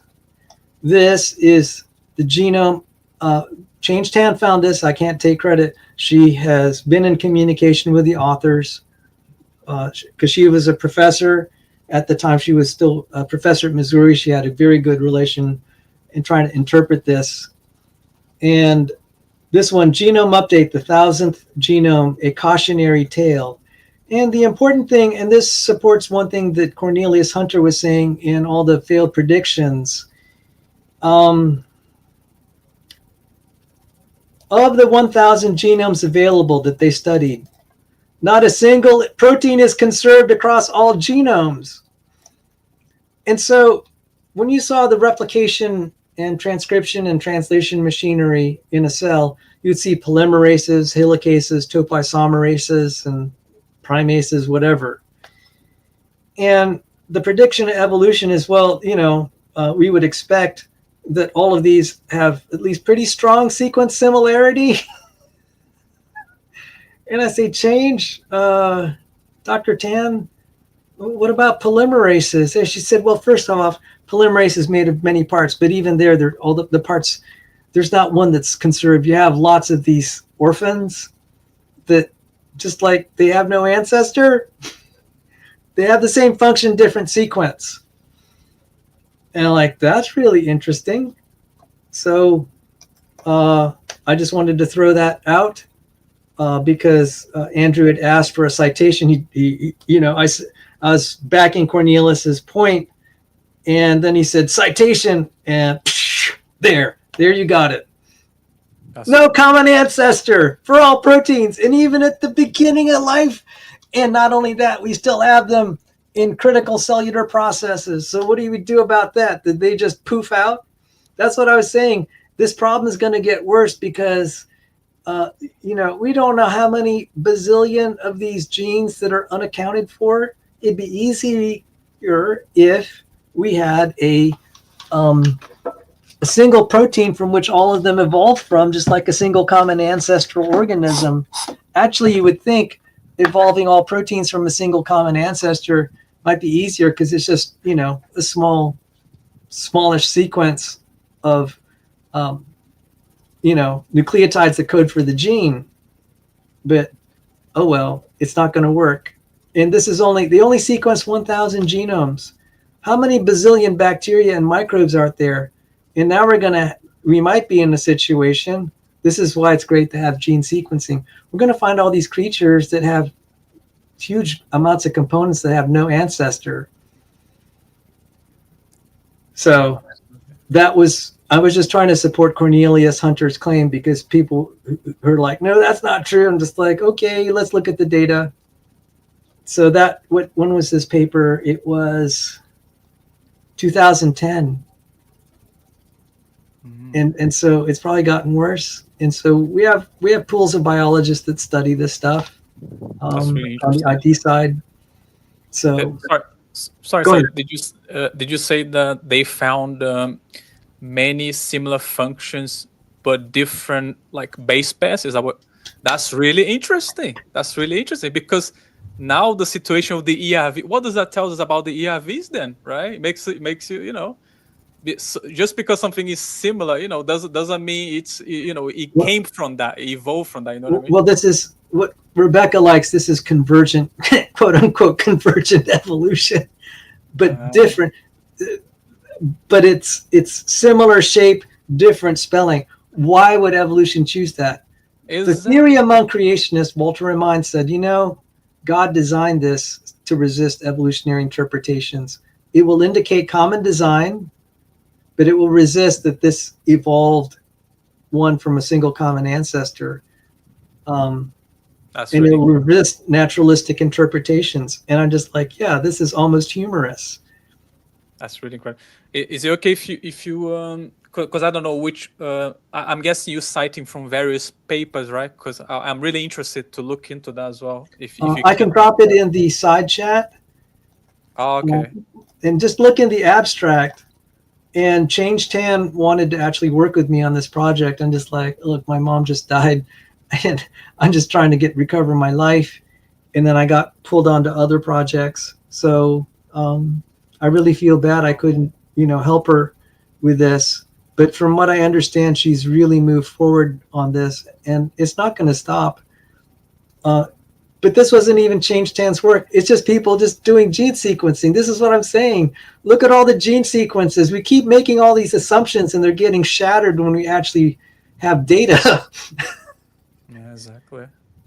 Absolutely. Welcome back, Andrew.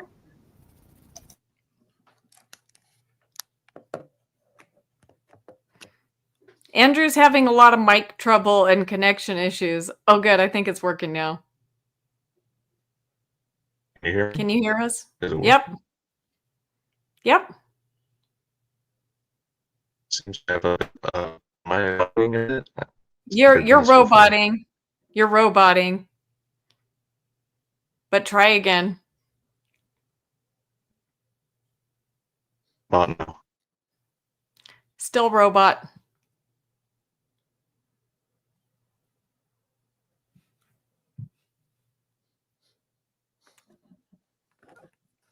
Okay, we can carry on, and if hello? Yeah, I think he's having bad connection at the moment. Yeah. Okay, Andrew says he'll try another time. Sorry. Yeah, thanks for coming on, Andrew. We appreciate you. I could be wrong, Andrew, but it seemed like the argument of definition of what's natural and supernatural. I could be wrong if that's what your argumentation was.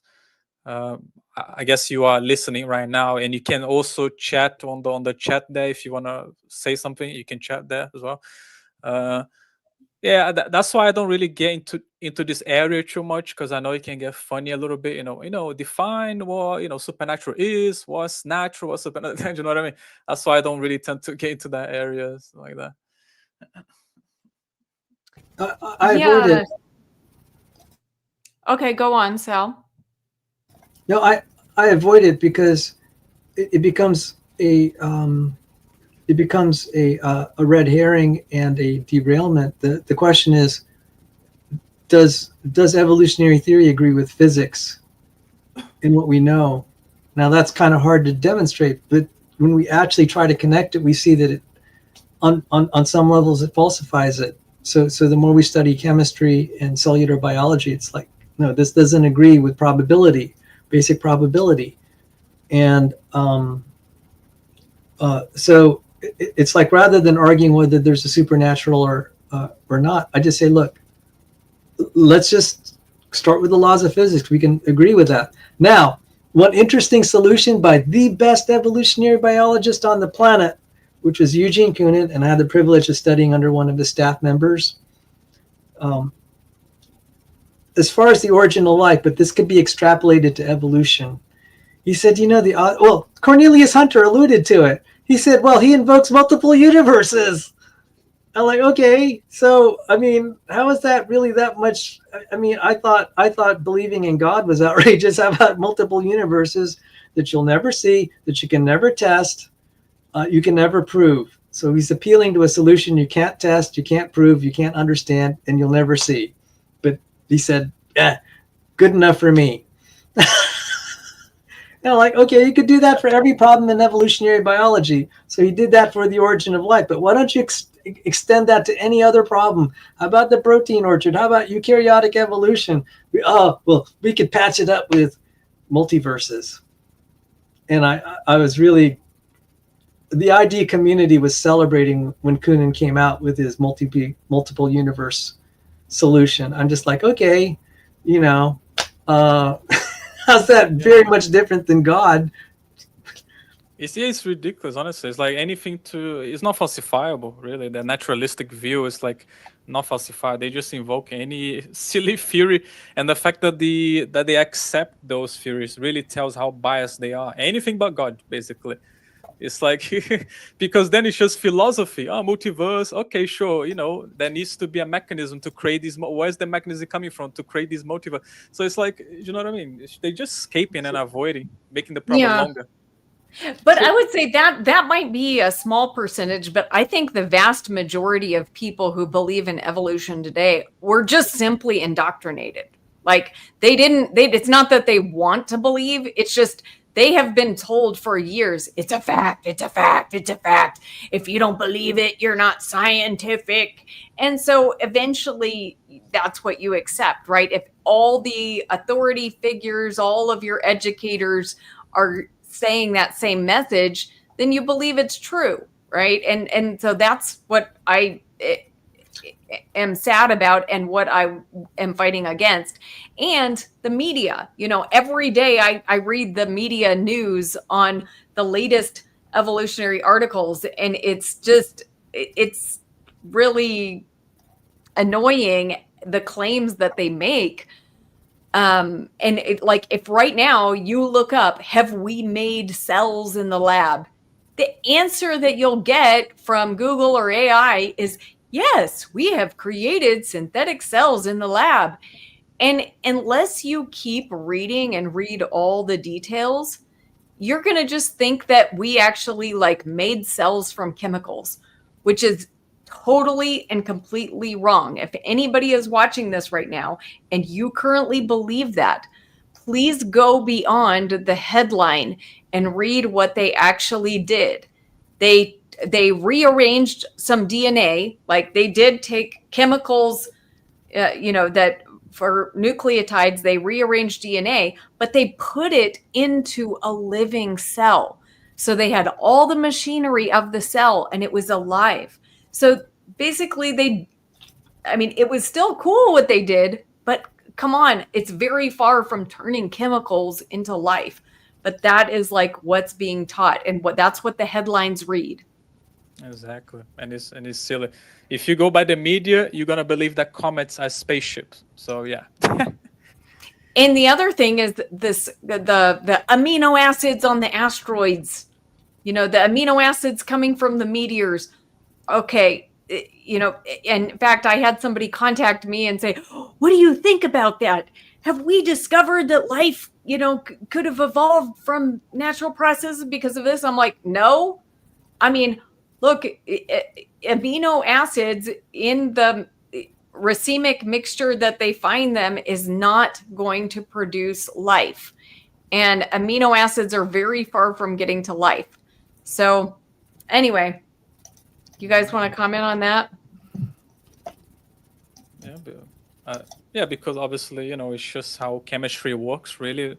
Like the Urey Miller, they love to cite the Urey Miller. It's like 70 years ago or something like that. they keep bringing that up, the Urey Miller experiment, and it's like, sure, if you produce, you have certain parameters and certain chemicals going on, which is very specific in the lab only, that you find not in nature.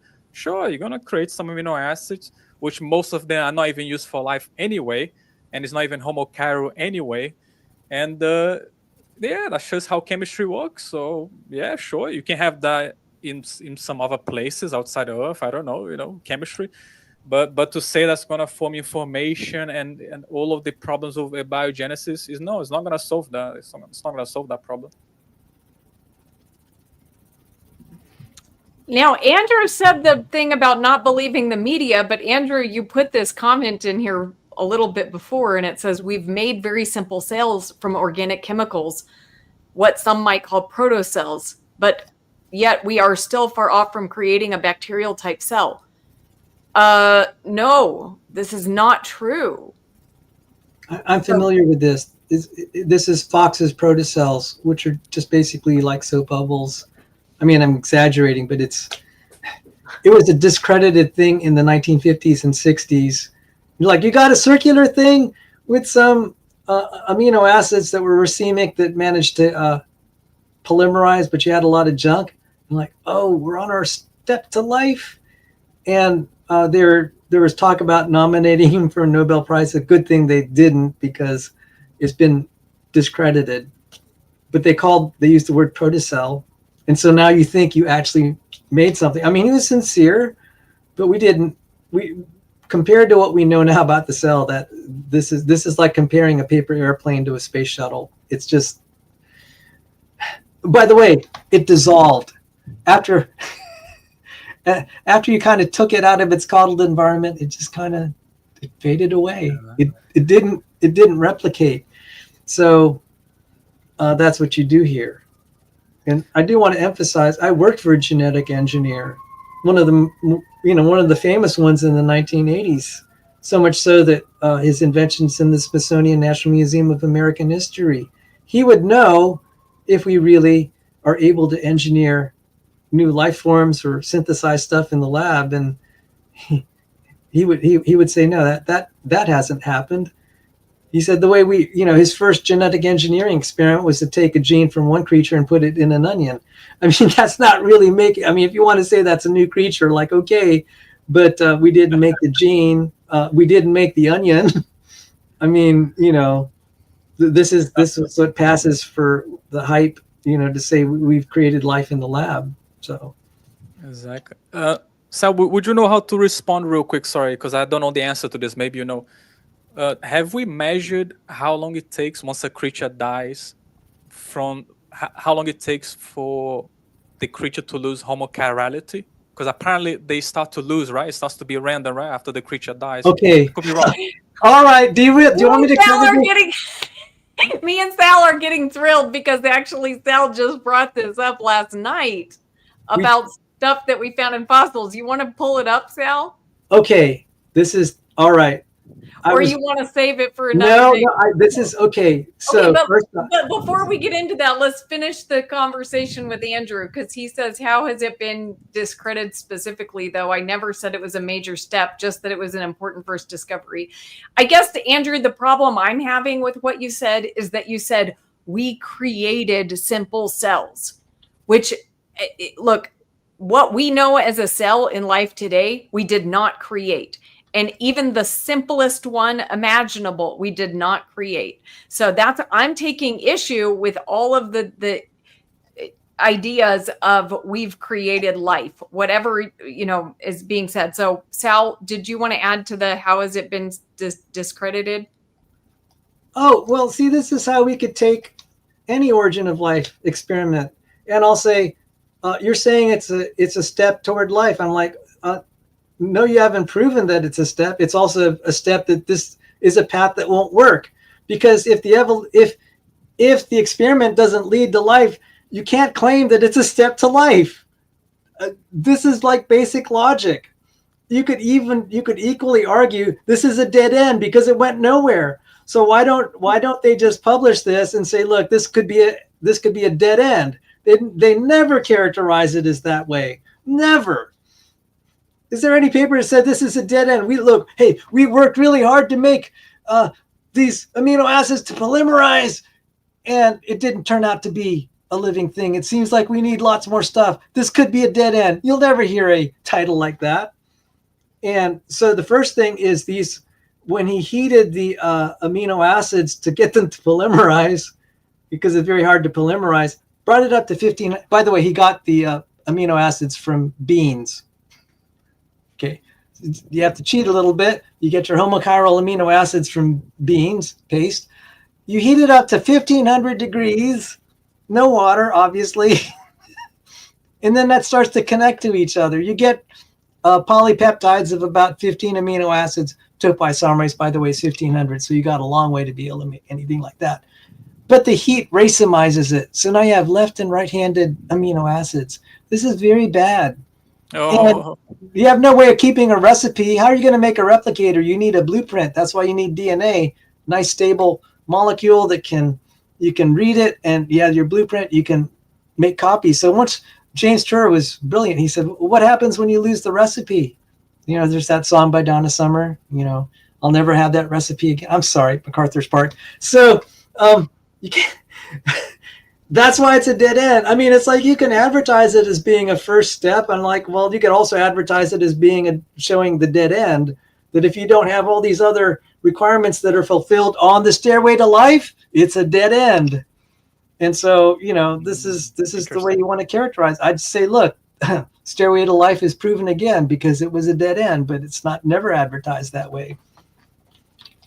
Exactly. Great book as well by Well, why do I know this experiment? It was a hot topic, and it challenged my faith in miracles. And I said, well, I'd like to believe in God, but if there's no God, let me eat and drink for tomorrow I die. Why don't I just live it up? So, I mean, this was kind of a practical, personal decision.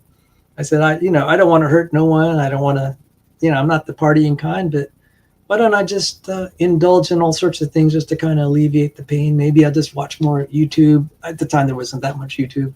But I mean, something entertaining, play more video games, and just kind of live out my life. And so that was a question. And I said, well, if this Fox's protocells thing is going to make it, then I might be, I might dismiss the existence of God altogether. But if life is really complicated, like Walter Bradley said, I said, well, that's enough. That's a ray of hope. I said, there could be meaning in life after all, because if there is a God, maybe there is hope. And I studied Fox's protocells a lot, and I had no biology or biochemistry background at the time. Now looking in retrospect, it's like, wow. And that's also how I got familiar with Walter Bradley's work. So awesome. Thanks for sharing. Do you, you've been around a while, Sal, so you have a lot of... I've got to say this. I've watched the evolution debate unfold for the last 45 years or so. And I was raised in a Roman Catholic home, believed in evolution. I read an ICR tract that talked about the origin of life. I said, yeah, this isn't an accident. And nothing since then has changed that. I mean, had serious doubts. It's like you'd hear about, these headlines that they're closer to solving the problem of the origin of life. And of course you start to think, oh, maybe they are close. And then of course you realize it's hype. But what I have seen is, as the data has come in, okay, so when I was going through junior high in the mid 70s, they had Jacob Bernowski saying, oh, the Urey Miller experiment, this is how life arose. And they showed a picture of the lightning storm hitting the warm, the wet pond. And they said, now the amino acids, this is how life evolved. And it wasn't much longer. They said, well, it's too complex to do this. So maybe we need space aliens. So we went from like, we're always solving it. It's too complex. We need space aliens. And now later in the day, it's like, this is so complex. Space aliens won't do it. We need multiverses. So I'm waiting to see where, okay, we're going to have space aliens in multiple universes. That might do the trick. I have seen this evolution of origin of life. I've seen it in my lifetime, claiming we're so close to solving this mystery all the way going to multiple universes. So what am I supposed to think? The more that we have gained in chemical knowledge, the worse this has been for abiogenesis. And concurrently, we have seen the same thing with Darwinian evolution, whereby Brett Weinstein says, modern Darwinism is broken. And Eugene Koonin says modern synthesis, which is neo-Darwinism, that's gone. He's the best evolutionary biologist on the planet. And for 25 years ago, the rage was, oh, we got to defend neo-Darwinism. This is such good stuff. But then there are dissenting voices, and then came out the extended evolutionary synthesis about 12 years later. And now they're saying neo-Darwinism, modern synthesis is gone. And okay, as an outside observer, what am I going to make of this? Do you think this is a credible situation? We never see that happen with electromagnetic theory or quantum mechanics or even classical mechanics, which we know has limitations, and same for electrodynamics. But it's like, these are still really, really, really good theories that are used today. We don't dispense them wholesale like we are with some of these other theories. So this is what I've seen. So, I'm sorry. Yeah. Why don't you pull up the answer to Junior's question? And I wanted to answer this because Hamobu asks, how did God create life? Well, I believe a story about how God created, and it's a story where God spoke and created. In the beginning, God created the heavens and the earth. God said, let there be light, and there was light. So that's how I believe God created. But I am not proposing to anyone that that's a scientific story that has to be believed. That's something I believe by faith. And so the point of me doing these streams is I want to show people that Evolution is a story that you're choosing to believe in spite of our scientific observations. So we have many scientific observations that contradict that story. So if you're choosing to believe it, I just don't want you to think that you're choosing to believe the scientific view. Okay. So if you want to be very scientific about our observations about life, our observations about life show us that there is an intelligent designer. Might not be the God I believe in, but there is a designer of life. Life is engineered. Okay. So that is what our scientific observations show us about the life on Earth. And so, and I remember, Sal, like you were saying, the development, because I remember 20 years ago hearing Richard Dawkins cornered about the origin of life and him admitting, well, it probably couldn't have started on Earth. It probably was panspermia. So, which is only moving back the step, because if you're going to evolve aliens, you're going to have the same problem. But he admitted that life on Earth could not evolve by natural processes. So anyway, do you have your screen ready?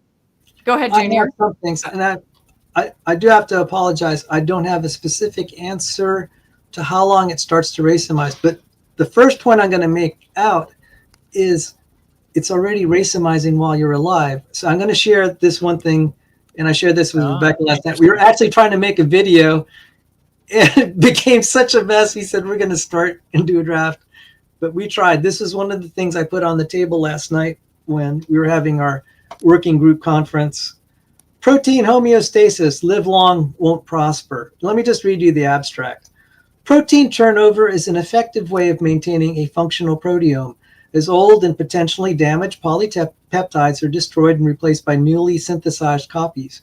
An increasing number of intracellular proteins, however, have been identified that evade this turnover process and instead are maintained over a cell's lifetime.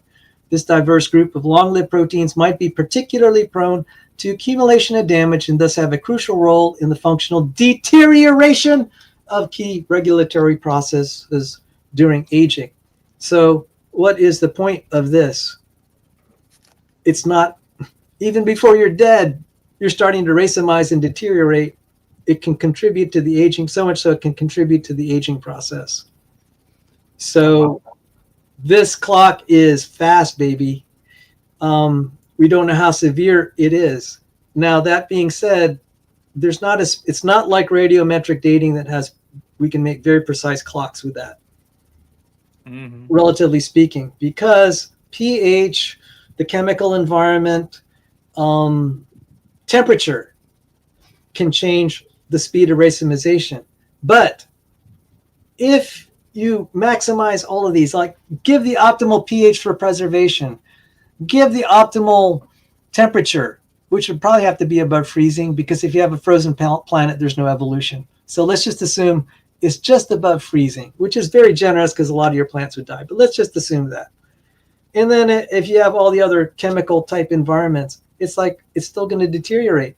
And the argument for that is, look, your body really wants to have not a lot of racemization happening. It's actively fighting it by recycling the proteins, but then It misses some of this mechanism. So are these things going to last out there in the fossil record? Well, they started probing the fossil record, and they said, look, there's got to be something wrong in our procedures here, or some unexplained mechanism why these things are lasting so long. And so let me show you this. Let me see if I could. I did a show on this if you want to look it up. It's on my Evidence Reasons Academy, and the title is Brainstorm Dr. James Carter. James Carter, he's a biochemist and he's a professor of organic chemistry and biochemistry.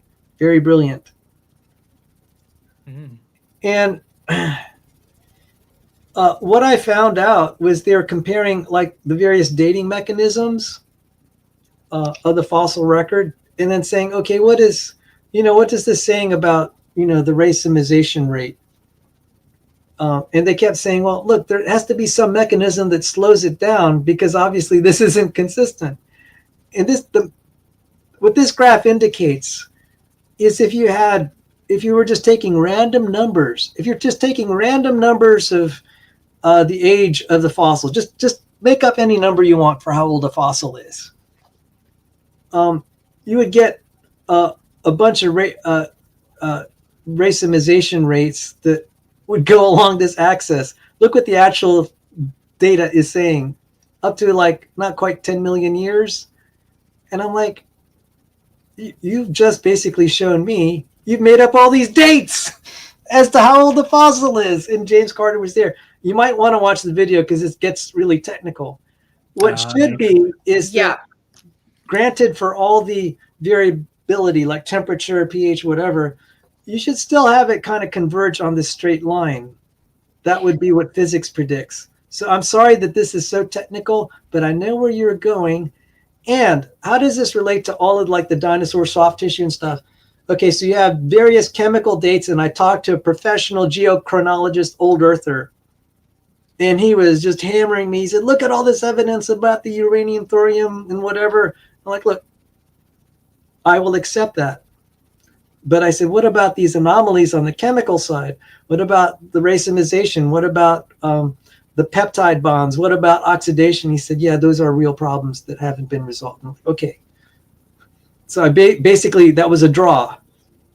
Okay, I want to make sure that I'm understanding, and it'll also be simplifying it for other people, right? So tell me if there's anything wrong I'm saying about what you just talked about, Sal. Okay, so in life, you have, in amino acids can be left-handed or right-handed, but if they're in a living thing, they can only be left-handed. So in life, mostly okay, except without the but there is some degradation that happens in your body where some become right-handed. Okay, so is that what you wanted to clarify? No, some proteins do want the right-handed. It's part of the defense mechanism. I just don't want some evolutionist pouncing on you saying it's all okay. Okay. But in general, life is general, like 99.9%. Okay. Okay, so left-handed amino acids. Now, as soon as an organism dies, those left-handed amino acids start reverting back to a mixture like we find in general in amino acids. We find a mixture like a 50-50 mixture of left-handed and right-handed. Okay, so as soon as an organism dies, you have it starting to revert back. You're almost there. Well, okay, let me finish and then you tell me what was wrong, okay? But the point is that at what we're finding in fossils is that they are not completely back to that mixture, okay? So if they were millions of years old, above 10 million, according to the chart, they would be like back to the 50-50 mixture, but we're not finding the 50-50 mixture, which means they're still in that degradation process. So they have to be less than those millions of years. You're so close. So okay. Just a few fine points. Okay. We're actually, the reason we're constantly having to recycle proteins because we're already degrading. So it's happening. The body is actively fighting the degradation by disposing.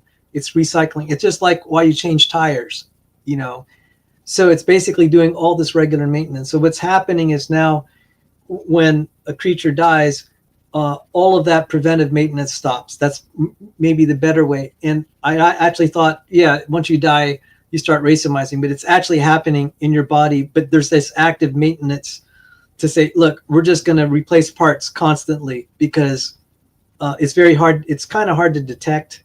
I mean, why build all this cellular machinery to detect it? Just replace the part. Just assume, okay, it's been here this long, just place it. So, but you're very close. And as far as the exact how long could it last, they're different amino acids, and each of them may have a different clock. And so it's hard to put an exact figure on how many millions, but you're probably not going to find, you shouldn't find racemic amino acids in the Cambrian. And I'm like, I actually found one paper in the 1960s. It said, look, we found something, it was homochiral in the Cambrian. I mean, I barely lost that. I barely have any recollection of that paper. I lost it in my files. I was so excited. I said, hey, James, this is really easy. Dr. James Carter. And then I approached Dr. James Tour. We were in a discussion, and I said, Dr. Tour, I'm really interested in this problem. Is it really expensive? I mean, what's the process of taking a fossil and then sending it off to a lab and seeing how much homochirality? Can you give me a ballpark figure? He said, well, that's not my specialty, but it shouldn't be that hard.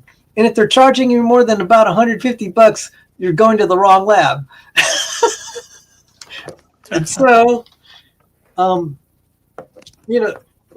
if the culture were different and we were looking for, like really just even being open-minded, we would, that's amino acids and proteins don't racemize. I don't think Dr. so. Dan says amino acids and proteins don't racemize. I was going to let you finish what you were saying. I just wanted to put it up so I wouldn't lose it. You can go from you can interconvert from left to right handed in a protein. That's what this paper I cited, protein homeostasis, live long, won't prosper. So, and the gives free energy favors. So that's a testable claim. And proteins, amino acids in proteins.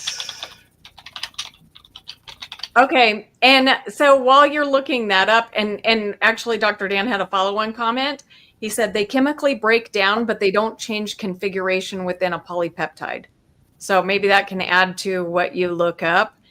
And in the meantime, while you're looking that up, Sal, I'll say hi to Otangelo. And I wanted to answer, Andrew asked me, is there anything that would convince me? He says, honest question, is there any evidence that would convince you that intelligent design is not correct? And I said, if someone showed me why those 4 reasons I gave to reject evolution are false, that might convince me. Dr. Dan said, oh, come on, we all know that'll never happen. And I agree that it'll probably never happen, okay? But that is, I do want to believe that I will be open-minded enough. I have to say, at this point, I'm extremely biased. It would take a lot to convince me to undo like what I've learned. So like I've seen the evidence against evolution, and I don't think you could actually bring the evidence, but if somebody could, okay, then conceptually I want to say that I would be willing to change. Here were the 4 reasons. Sorry, it's covering you momentarily, Sal, but the 4 reasons that I reject evolution, well, the main reasons, there are other reasons, okay, but the 4 reasons that I give people to reject evolution on a scientific basis are these right here, but you can go back to the beginning. I don't want to re-explain them again. So you can go back to the beginning and hear my explanation. And, if you're interested in providing evidence that's contrary to those. Okay. So I found a paper. Okay. You can Google, okay? Amino acid racemization reveals differential protein turnover. Said certain amino acids within proteins have been reported to change from the L form to the D form over time. I'm sure we could find even more. So I think I won on that point. Just wanted to say. So, and then specifically, there is this other paper. I'm sorry, I'm going to share this because it actually shows they have what they call the bound form, which I believe means it's inside the polypeptide, which was a fragment of the protein, versus free floating. And they're different things. It depends on the amino acid, whether it's bound within a protein or free floating. Got separated because the alpha peptide bonds, by the way, also decay, which we know. And save that point about the alpha peptide bonds because Marcos Eberlin, top chemist on the planet, had something to say about Mary Schweitzer. So if I forget, bring up Mary Schweitzer again. So if you could share my screen. So over time, as you said, it's going to you're going to start out with all left-handed. It's going to turn out to be a mix, 50-50% mix.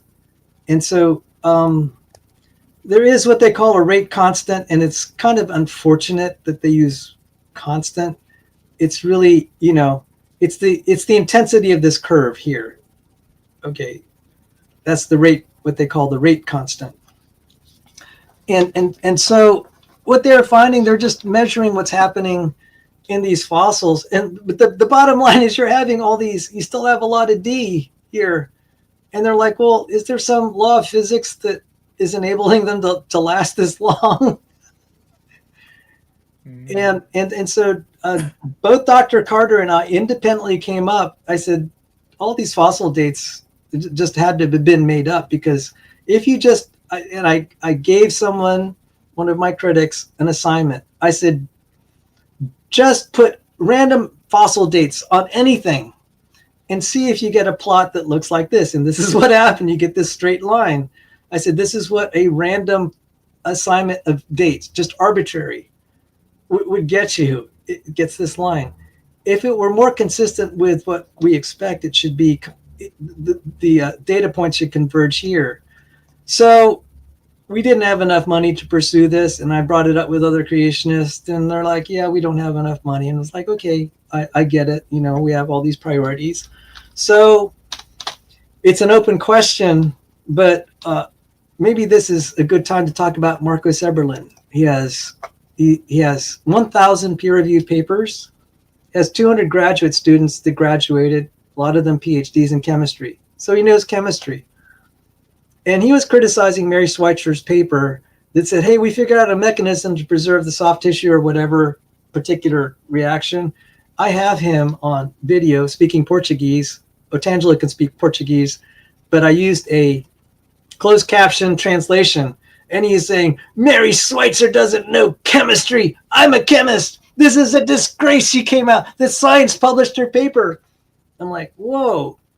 And so here's one of the top chemists in the world. He's actually a young earth creationist. He said, Darwin's dead when he saw that. It wasn't specifically with amino acid racemization. It was his specialty that he was talking about. I can get you that Marcos Eberlin quote. I'm sorry that I didn't go into detail about this because the research isn't very mature. People gave up on racemization dating because it wasn't giving them the numbers they wanted. They're saying, well, we have this anomaly. Why are we getting these traces of homochirality inside the fossils at 10 million years? Yeah, well, and Dr. Dan, I want to respond to his comment because you actually said this earlier, Sal, and I don't think he was here when you said it, but he said, unlike radiometric dating, racemization dating rates fluctuate based on conditions. Sal, we covered this like 10 years ago on Reddit. But that's actually what Sal said. He said these dates can fluctuate based on conditions, but he said, look, these should not, like, there is a point where, you can't appeal to the conditions. Like at these millions of years, this should have completely. Yeah. And what I want to say, see, people have ignored what I've said so many times. I've repeated myself. I'm getting tired of it. I said, look, it fluctuates. And I've even said it's not a good predictor of when something happens, but it does tell you how old it cannot possibly be. It may not tell you how old it is, but it will tell you how old it can't be. It can't be a bazillion years old. It can't be 500 million years old. And what I specifically said, if you weren't listening or because you weren't here, Dr. Dan, was that I looked at the papers. If you take all the optimal temperatures, the pHs, all the other chemical considerations, you cannot slow this down. This is basic physics. This is entropy, change in configurational entropy. This is quantum mechanics. And you cannot fight this. So this is why I'm not saying this is a slam dunk for creationism, but it does. I started showing this. I said, hey, look, your plot there looks like you've assigned random dates to the fossils. You might as well just use a random generator because you're going to get the same results. And if you look at that video I made with Dr. James Carter, I could drop it in the chat. People can evaluate. He's a professional professor of chemistry. So a lot of the stuff I was saying was being reviewed right there on live. And he was saying, oh, yeah, Sal, I was working on this too. And we arrived at similar conclusions. So yeah, let's try to get the source, and I'll put it in the description after we get done with the stream as well. okay. And I wanted to, I was thinking, we've been going for about over 2 hours, and we've only had, we had an attempted person join us. Andrew tried, and then we had Mirza join, but for a while there hasn't been anybody trying to join. Dr. Dan, you're welcome to come on if you want to, but we've been going for a while, so maybe we can just get ready to close it up. But there's one more, maybe what we can do is there's one more question that came in that Andrew made, and here's that source, and I'll put that in the regular description later. But anyway, oh, did it not share my link? Okay, I don't know if it allows me to do a link. It's being weird right now. Sorry. So I'll put it in the description later. But anyway, Andrew had a question. Maybe we can hear from Junior on this at the end. And if Sal has anything, last thoughts, and if I do, whatever you guys want to say in answer to this question or any other closing statements, then we'll close it up. But Andrew said, should we just reject any large scientific model until all the hypotheses are verified? Why not just throw out all the scientific models then? Yeah, you can obviously just it's not really about this anyway, because we just need to observe what we do observe. Just just stay focused and just focus on the actual observable evidence and what points, what model is the best model to explain things we observe in reality. I always like to stay focused, and every time I see someone giving we should ignore everything, then like little fallacies like that, I just try to bring the focus back into the conversation. No, we have different worldviews. Let's stay focused. What the observational evidence leads us, what is the best model. So yeah, that's just kind of how I see it, really. Sal, do you want to respond to that? Oh yeah, I want to respond. We maintain, there's a saying, all models are wrong, all theories are wrong, but some are useful. So we keep around theories like the 5 major theories of physics that Rebekah and I hopefully someday will talk about. So there are theories in physics that drive engineering in the modern world. And so, no, we don't throw those away because they're useful. However, Darwinism, not specifically all of evolution, but Darwinism, let's just look at Darwinism. Brett Weinstein, Darwinism is broken. I'm just like, okay, well, I can kind of tell you that too. And my colleagues are lying to themselves. I'm like, okay, let's throw that away because we don't really need it for, it's claiming all organs of extreme perfection and complication arose by this. But that's been falsified by all the genome sequencing we're doing that's showing that Darwinism is destroying all of this. So I'm just like, well, look, you could say that antibiotic resistance will grant that, but aside from that, you can dispense with it. It's been used as a tool. What really bothers me, it's been used as a tool to bash people who are aspiring to go to science. I disbelieve Darwinism. When I was because I was on the cover of Nature, I had a bullseye on my chest when I was going to Johns Hopkins University. What did that have to do with me studying electromagnetic theory? Why should I be discriminated? A mind is a terrible thing to waste. So let's dispose with theories that have been empirically falsified, which is Darwinism, so we can actually find the good theory. And it's just as well if we don't ever find a theory, it's better than believing a theory that's false, empirically and theoretically demonstrated. So that's my feeling. So no, don't throw out everything. Just throw out the stuff that doesn't work, that clearly doesn't work. Yes. And that's, I think, what I wanted to say about this is that we don't have to have all of the hypotheses verified, but there should be observational evidence that demonstrates why we should continue to use this. And I think evolution has failed in so many ways that we should dispose of it at this point. And I think the only reason that we don't is because we don't have an alternative that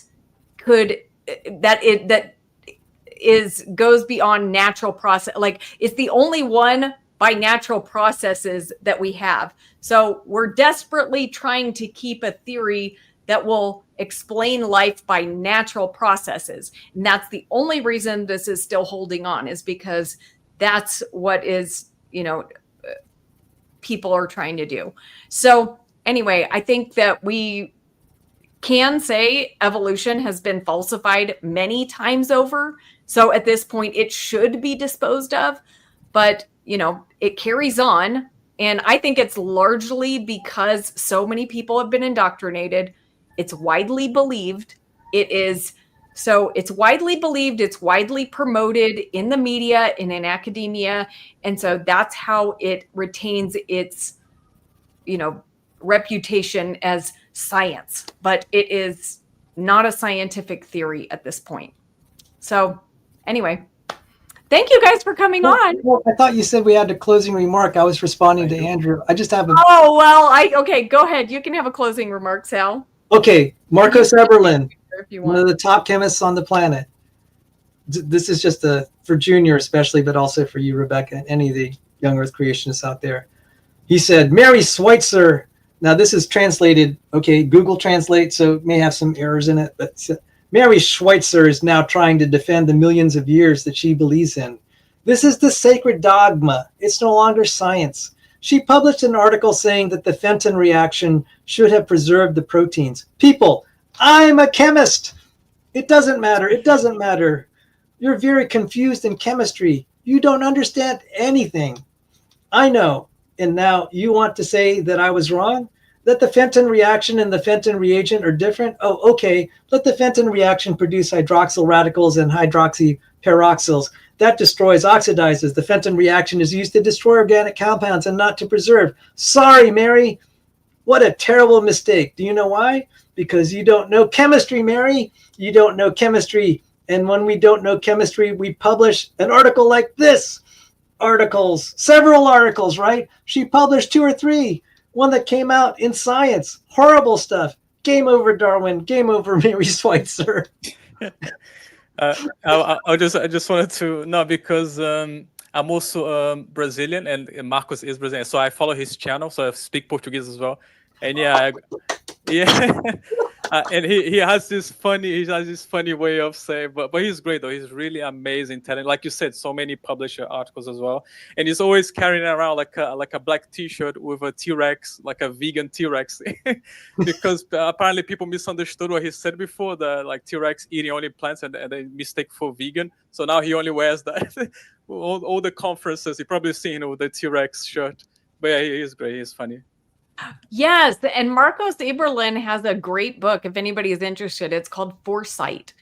And it will really explain to you a lot of the problems with getting life and evolution by natural processes. So yeah, I recommend that book. Thank you guys for joining us. And like I said, we are ready to respond to challenges. I'm going to go back and listen to what Mirza said, and I'll talk about that the next time I do a stream like this.